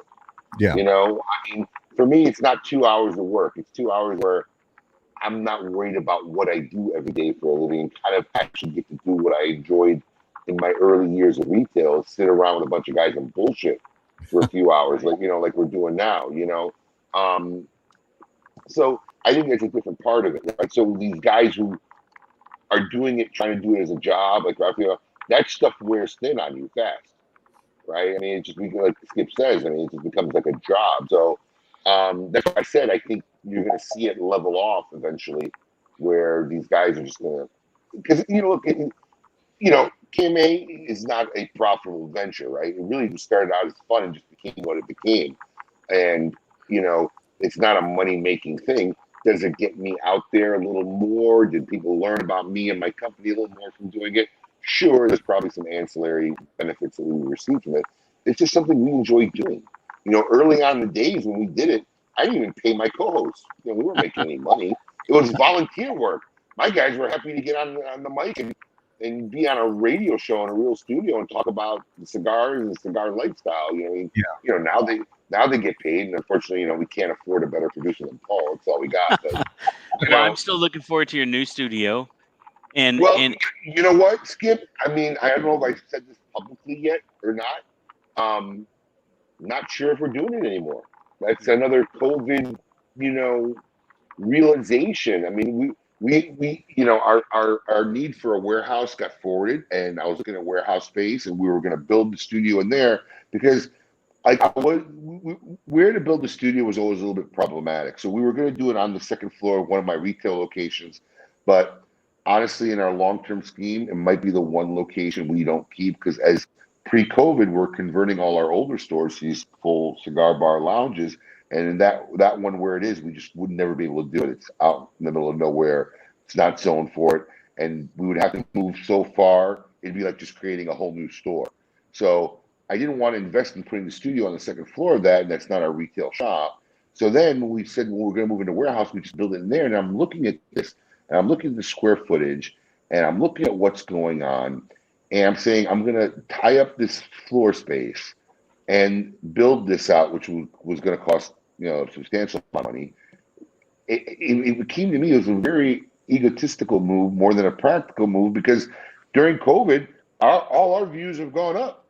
Our viewership's gone up. They're still going up. I mean, we get roughly 3,000 to 4,000 views every weekly show. And does doing the studio going to legitimize it? I mean, we could probably invest in a little more equipment. I mean, I've never heard of this StreamYard. And Matt, I may contact you afterwards, because I kind of already texted our IT guys. I kind of like this setup, but we can invest a little bit more in the current technology. And I don't think that, and by doing the Zoom and not having a studio, because having a studio and not having guests in there is kind of anticlimactic, right? Sad. So Sad. Having Zoom opens us up more to be able to get guys like Skip Martin or guys who aren't going to be in town or fly around. So I'm not sure if we're going to do the studio. I mean, it's practically, it's just not looking like it's going to make sense for us. Yeah. Well, it really jumped the shark when the granddaddy cigar weasel Cigar Dave the General, when he's going straight to new media instead of being a radio personality. Well, I think Dave, listen, look, Dave was kind of my inspiration to kind of how I got started this. So, I mean, he was a pioneer in his time. When we had just started, he'd already been doing it 15 years. Well, and I think Dave also saw the writing on the wall. I think a lot of terrestrial radio shows are starting to see the writing on the wall, that return on investment is not there, spending all that money to produce a show and broadcast on terrestrial radio when you can get more reach on a podcast or YouTube or Facebook for a third the money. Yeah, Dave didn't see the writing on the wall that was there about 8 years ago. Right. Dave's website used to list all his affiliates. Then that page magically disappeared, and stations started slowly, and Sirius stopped, and so it was long in the making. We without a trade show to weasel at, why do it? Right? Oh yeah, Dave, you're right that Dave didn't see the writing on the wall. Dave waited until the wall crumbled on top of his head and went, "Oh shit, I should probably do something about this." Like an East German. Guys like you and Coop and Dojo and have made shows that are getting huge followings and huge views, and he's just constantly dwindling. And look, when I first started, my whole thing was syndication. So every time we got in a new city, Tampa, Atlanta, New York, I got all excited, and then I saw the writing on the wall. This radio stuff. Nobody's listening to our show on Facebook Live. When we started doing Facebook Live, because we started with Periscope first. I don't know if you Periscope exists. Yeah, I don't even know if that exists anymore. But we used to we used to mount the iPad with the one bubble lens. Yeah. When Facebook Live started, that was the beginning of the end of us realizing we didn't need terrestrial radio. Yeah. We just need a place to broadcast from. So that was always in the back of our minds to get our own studio and whatever. But now that we kind of were forced to do the Zoom thing and whatnot, I don't even know if we're going to build a studio. I just don't think we need it. I think we could get some backdrops, get some better cameras, maybe some better technology, and make a decent quality show. I mean, this looks like a great show here. And just continue doing what we're doing and make sure that the content is enjoyable and entertaining. Because at the end of the day, that's what's going to keep them coming back. Not that I got cool lit up stuff behind me and a digital screen. So you don't have a chroma key like John, right? John's got blows away in the wind. Yeah, make sure you take down your background. Yeah, but I mean, the heart of the question is, should manufacturers, should brand owners be pursuing that? And they should have been pursuing this for like 5 years. This, it took a massive pandemic to recognize that, hey, it turns out if there's this massive disruption in our industry, we're going to be left holding the bag, and we have no marketing strategy and no strategy whatsoever to reach our consumers or reach our retailers. And, the rest of us in media are like, hey, by the way, some of us have been doing this for a decade. It does have value. And I think, this transition in this industry has taken a very long time. Yeah, a lot of companies are almost certainly going to drop off their efforts because it does take a lot of work and it does take consistency. But hopefully some of them stick to it because, I think there's a lot of value in that. And like I said, in a disruption like this, it shows that you've got a major gap in your marketing. Yeah. Well, I think it's a big part of what we were talking about before, where it's about that social fabric, right? So I probably listen to more of these things than most human beings. I listen to Abe's every week, Dave's every. I mean, I probably listen to 40 hours a week of content like this, and I think it's really just about staying connected with the social. If I can't walk into one of Abe's great stores and order a drink and sit down and talk to him for 3 hours, then at least I can kind of hear Abe's way of thinking, once a week. And for me, that has value because I stay connected to the industry, right? Yeah. Well, I want to. We're hitting the 3-hour mark, and I want to get into our last segments here just to wrap things up. So we're going to move into this week's Smokabulary word, and as always, Smokabulary is brought to you by AJ Fernandez. Born and raised in Cuba, AJ Fernandez now produces unparalleled premium cigars in Esteli, Nicaragua. The day-to-day operations at Tabacalera AJ Fernandez are managed under the watchful eye of Mr. Fernandez himself in order to ensure superior quality. The AJ Fernandez portfolio of premium cigars provides blend, strength, and flavor profiles to match the preferences of any premium cigar consumer, whether it's New World, Dias de Gloria, San Latano, Enclave, or Bellas Artes. You are sure to be satisfied with a premium cigar from AJ Fernandez. So this week's Smokabulary word, I'm keeping it simple because I knew this was going to be a long show. So this week's Smokabulary word is kappa. And kappa just means wrapper. It's the wrapper on your cigar. So when you hear somebody say kappa, because there are some cigar guys out there, even super gringo cigar guys who still say kappa instead of wrapper, which, hey, do you, but when you hear somebody say kappa, that's what they're talking about. They're talking about the wrapper leaf on the cigar. And that is this week's Smokabulary word, brought to you by AJ Fernandez. Is it like the fraternity? It is like the fraternity. Kappa, kappa, kappa. Yeah. And now it is time for Numero de los Muertos. All right, guys. Numero de los Muertos is brought to you by Oveja Negra. They bring you premium smoking experiences forged from tobacco, time, and talent. Comprised of Black Label Trading Company, Blackwork Studio, Dissonant, and Emilio. Oveja Negra brands provide smokers uncompromising blends renowned for their flavor and lasting impression. Oveja Negra, where art and tobacco collide. Join the flock. Visit ovejanegra.com to learn more. All right, guys. So if you haven't been on the show before, or you haven't seen it, I give a number, and it's up to our guests, Matt, and the viewers to try and guess how these people died.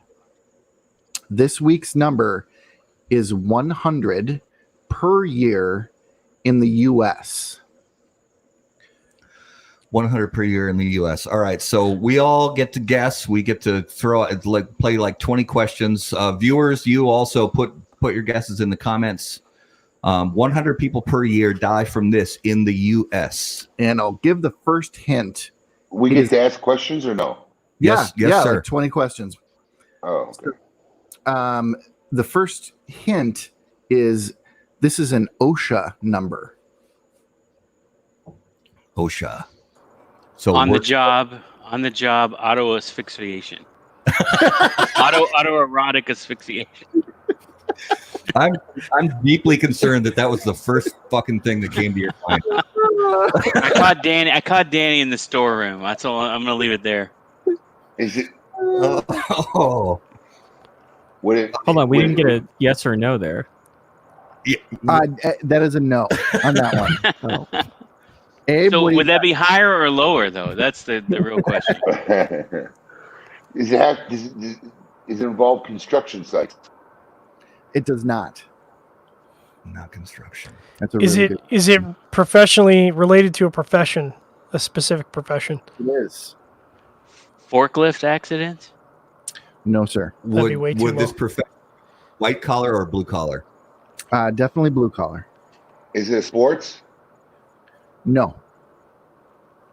Also, Oh, guys, oh, I am watching comments, and it is not anything that anybody. It is not murder hornets. It is not murder hornets. It is not nuclear radiation or falling off ladders.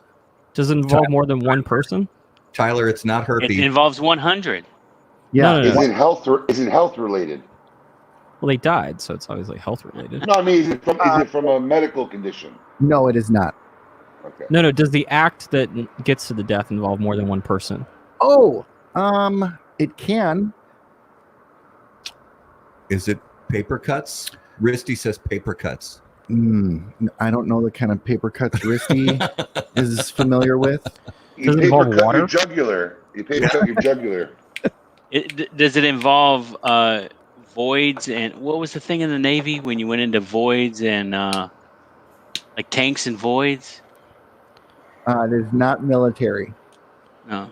Not military. Does it involve water? It does not involve water. Is it related to something with the lungs or the respiratory system? Mm-mm. No. Does it involve machinery? Yes.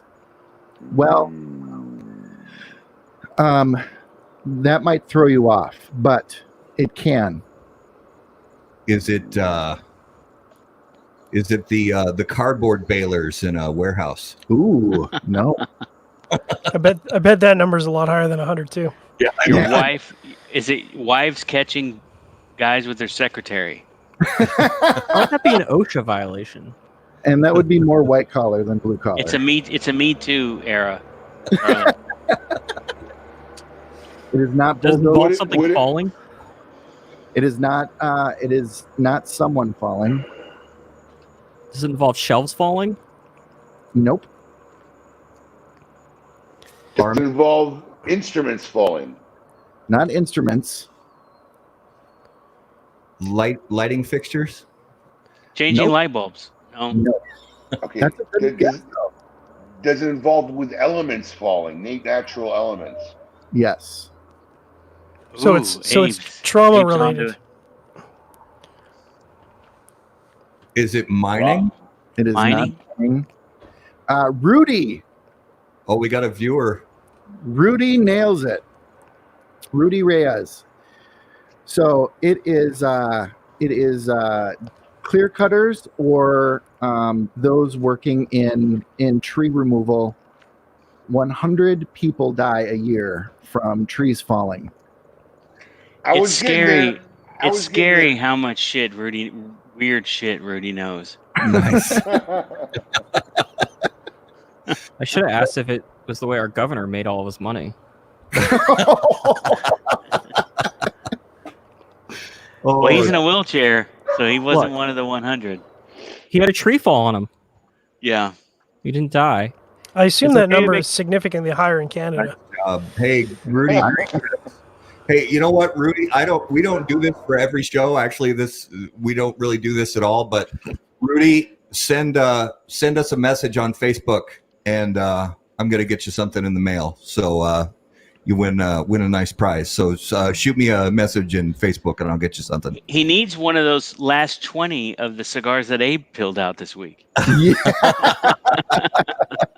And maybe some Robocraft swag. Yeah, Rudy's already getting a weasel pack. So There you go. So that is this week's Numero de los Muertos. All right. So at this point, normally we would ask kind of a lightning round of questions, but because we have so many guys on the show, it would seriously take us another 3 hours just to get through this lightning round. So I just want to do a quick rundown with each person. I've been doing a lot of reading during quarantine. By reading, I mean listening to audiobooks because I'm super lazy. Actually, I've been so busy, I don't have time to have a book open. So I've been listening to a lot of audiobooks. And I'm curious from some of you guys who some of your favorite sort of, I don't even know the term to use for it, but like favorite modern thinkers, whether it's a philosopher or a scientist or an economist or just somebody over the last 10 years or so who's, had some, quality content for you to read or listen to, that you think you've gained something from. So Abe, I'll start with you. Is there anybody that kind of struck your? Thanks. Okay, I'll start with somebody else. No, I'll take it. Oh. Now, is this like just at any point through our lives? Well, yeah, it could be at any point. I'm specifically thinking of people who've more in the last 10 years or so, but honestly, it could be anybody at all. Just somebody. It could be a philosopher or a scientist or anything. I think the most person that I've read that's kind of influenced how I live my life and that I kind of think about most often in my daily thinking would be Khalil Gibran. Mm. And I'm sorry, I'm not familiar with that person. So who is that? He's a author, writer, philosopher, Middle Eastern guy. One of my favorite quotes, especially in parenthood, is like, he describes parents as being like the bow and kids are the arrow. We can only point them in the right direction, and then you just gotta let it go, let it fly its path. Okay. But I use a lot of what he's a lot of stuff I learned in reading him, but it's been many, many years, but I use it today. So I think it's affected me the most, probably. Okay. John, is there anybody that comes to mind that you've been reading or listening to a lot lately? I listen to a lot of Dan Carlin's Hardcore History. He Love that show. It covers a wide range of topics, and his production values are next level, and all of the different topics that he lists, which may seem not that interesting at the outset, are fascinating and always provide interesting insight on history, which is kind of one of my things. Yeah. Charlie, what about you? Yeah, I found myself, particularly since quarantine started, going back and watching a lot of Chappelle's stuff. Because when I was younger, the Chappelle show was on, but I was still in middle school. I just looked at it as humor, as something to laugh at. And then, to go back and obviously he's changed a bit. But certainly the idea, of the idea that he's been promoting, of the idea that anywhere in America there's a comedian performing who is representing your views and is standing up for you, and the idea of comedy is social commentary wasn't something that I understood when I was really into watching Dave Chappelle, because the Chappelle show wasn't necessarily, obviously there was social undertones, but going back and watching it and then reading about his life and going back and watching the James Lipton interviews, and then certainly obviously what took place over the last 8 weeks or so, he's someone that certainly had a lot of thoughts and arguably saw a lot of this coming. Yeah. Skip, what about you? I've been watching more old television shows than I have been reading, but the last two things I've read have been James Baldwin, essays from James Baldwin. And really trying to get a grip on, a different perspective of kind of the whole Black Lives Matters thing. And, that you got these social media people like Sean King, and you have kind of these old school kind of provocateur, kind of like rebel rousers like Al Sharpton and Jesse Jackson and those people. But, James Baldwin was never in any of those molds. James Baldwin was always like a completely different perspective. So we watched a documentary. Sean and I watched a documentary about a month ago from James Baldwin, and so I wanted to kind of read. Negro. Yeah, I wanted to read more of his essays on race. And we also recently saw a documentary about John Lewis, the Congressman John Lewis, which I thought was really good and makes you think that. I wish we had more people like John Lewis, and I don't know who's next on the bench after him. Yep. Skip, I'd highly recommend.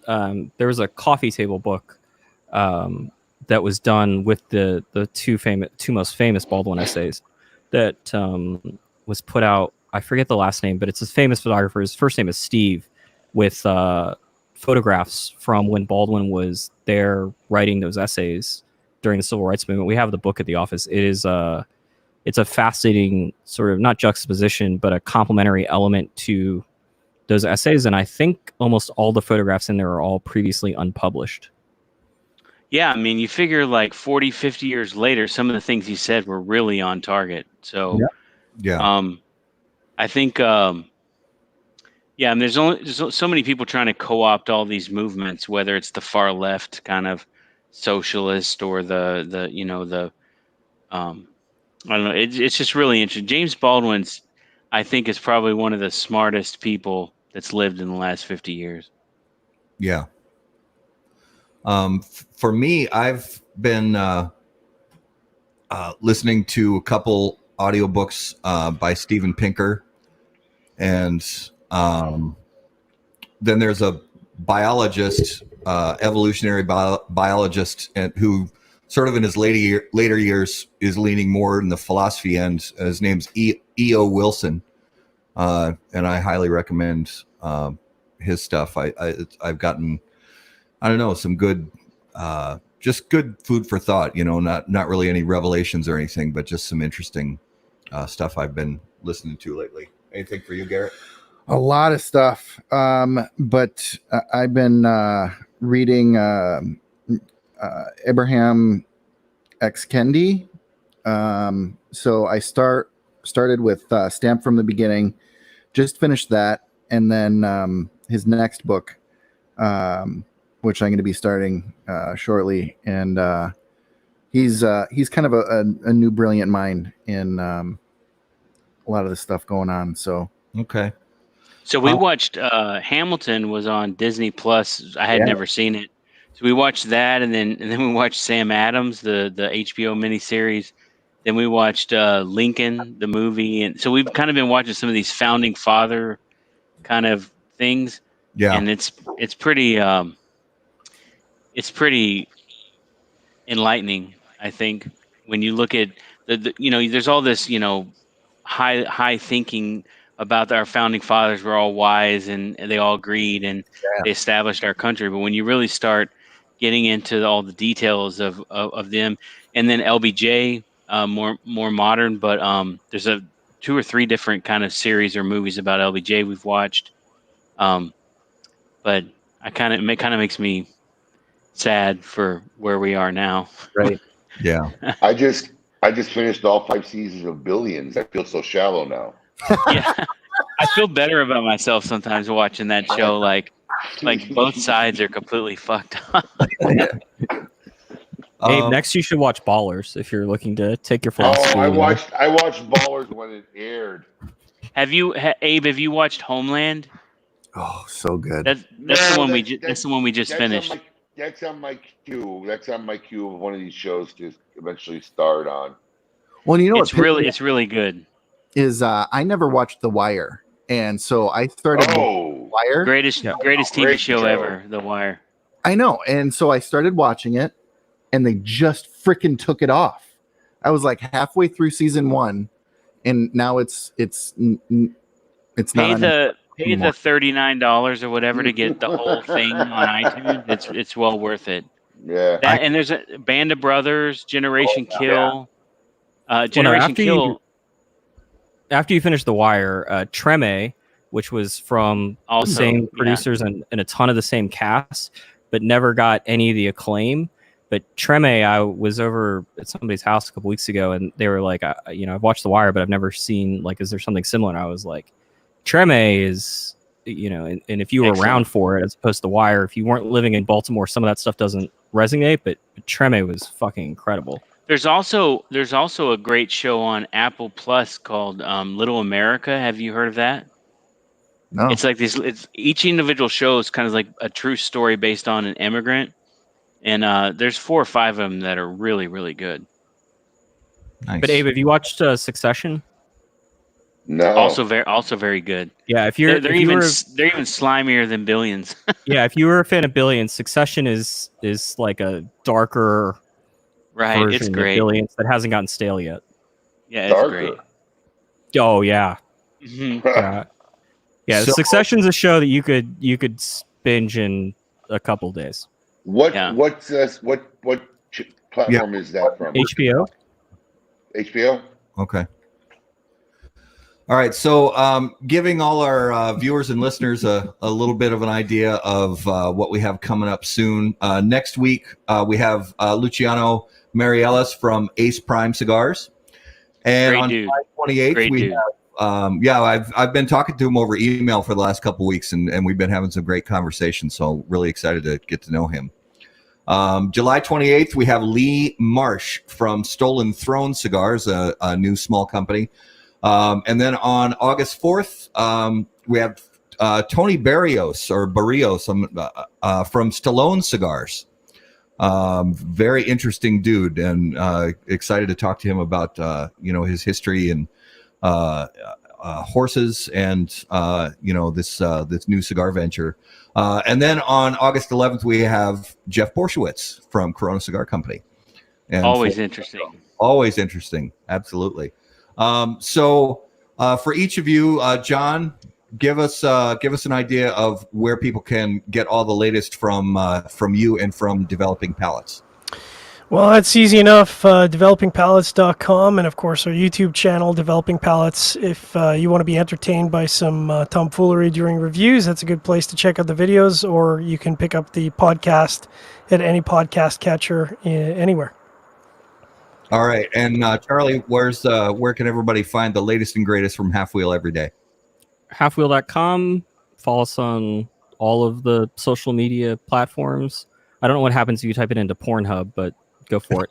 And we also have a beer website called Tenemu. So if you ever want to wonder what Halfwheel would look like if Brooks ran the website, we have a craft beer website called Tenemu, and you can find that out.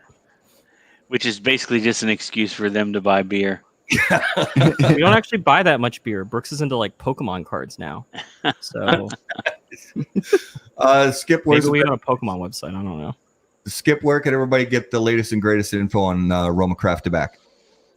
The best place is my Facebook feed, probably. If you're a right-wing nutbag, you may not appreciate it as much as Abe does, but if you want to see pretty pictures, there's Roma Craft Tobacco on Instagram. If you want to find out what's going on with Fiorella and her quarantine swimming activities, there's my Instagram. What I'm eating, what I'm cooking.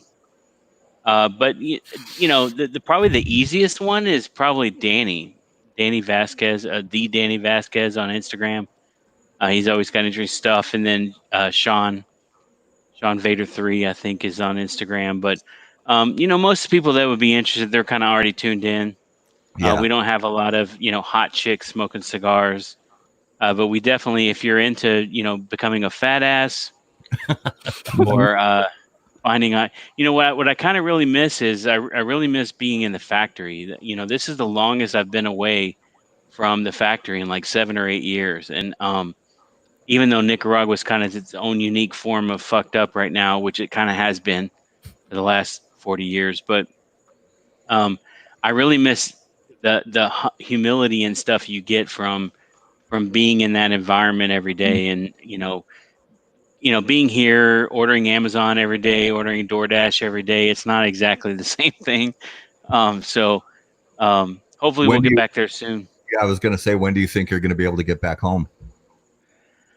Man, so home is a relative thing these days. Mike and I have I think we're buying 2 houses this month, and we're kind of working more on our real estate stuff, but I'd like to get back to Nicaragua post substantial equivalence and build a new factory and have everybody be a part of that. And we've got the land, and we're ready to kind of do that as soon as we know it's a good idea. But our people in Nicaragua, it's funny how resilient. I mean, it's remarkable how resilient they are. We've only had a couple of people that have kind of showed any kind of weird symptoms, and here in the office, Mike's daughter, we think she's positive for COVID. She got it from a tutor session. So we've kind of have our own kind of like dealing with quarantining and, separating pods and everything. It's pretty crazy. But, Arlen and Fiorella are scheduled to go back in the beginning of August. My issue is I have health issues. I'm not as healthy as Abe or John or Charlie. But if I get COVID, I'm pretty much done. So I'm trying not to say too many stupid things on social media that will come back and haunt me. But certainly in Nicaragua, it's harder to get to a hospital. So I don't know when I'm going back, to be honest. Okay. Abe, give everybody an idea where they can find the latest and greatest from you. Before I say that, I don't know why we didn't mention this live, but I totally agree with you, Matt, and John. The Expanse is probably one of my most favorite all-time sci-fi shows. Nice. That was me. Set out. Yeah, Oh, Garrett. Sorry, I didn't know. No, it's all good, brother. Yeah, Expanse, classic, awesome. So good. For me, it's easy. If you're interested in our retail site, it's smokein.com. We got a Facebook page that pretty much is mostly sales oriented. For fun and opinions and chatter, follow us on KMA Talk Radio on Facebook. That's where we get a little more interactive and talk about stuff and have guests on our show and kind of do good work like you guys do. Well, guys, I really appreciate all your time tonight. It's the longest show in our history, absolutely by far. You don't say. Yeah, I know. You're in the Coop territory now. Coop wouldn't be that dumb to have you and me on the same show, Skip. Actually, Charlie just cuts me off, so it's actually shorter. If it's me and Abe and Sokka and Hector, it's a 5-hour show. If it's you and fill in the blank, it's still the same thing. When's John going to be on the show? Is he coming back next week to answer all the questions you asked? John says about 12 words a day, I think. That's about all I can get in with you on the show, Skip. Wow. Guys, thanks so much for your time. Hang out in the green room for a couple minutes after we're done going live. For all our viewers, thank you so much for watching. And for those of you listening after the fact on the audio podcast, thanks so much. Please support our sponsors. Please support your local brick and mortar cigar shops. And until we see you guys next time, burn cigars, not bridges. Take care. Thank you. Thanks, guys. Charlie, I'm really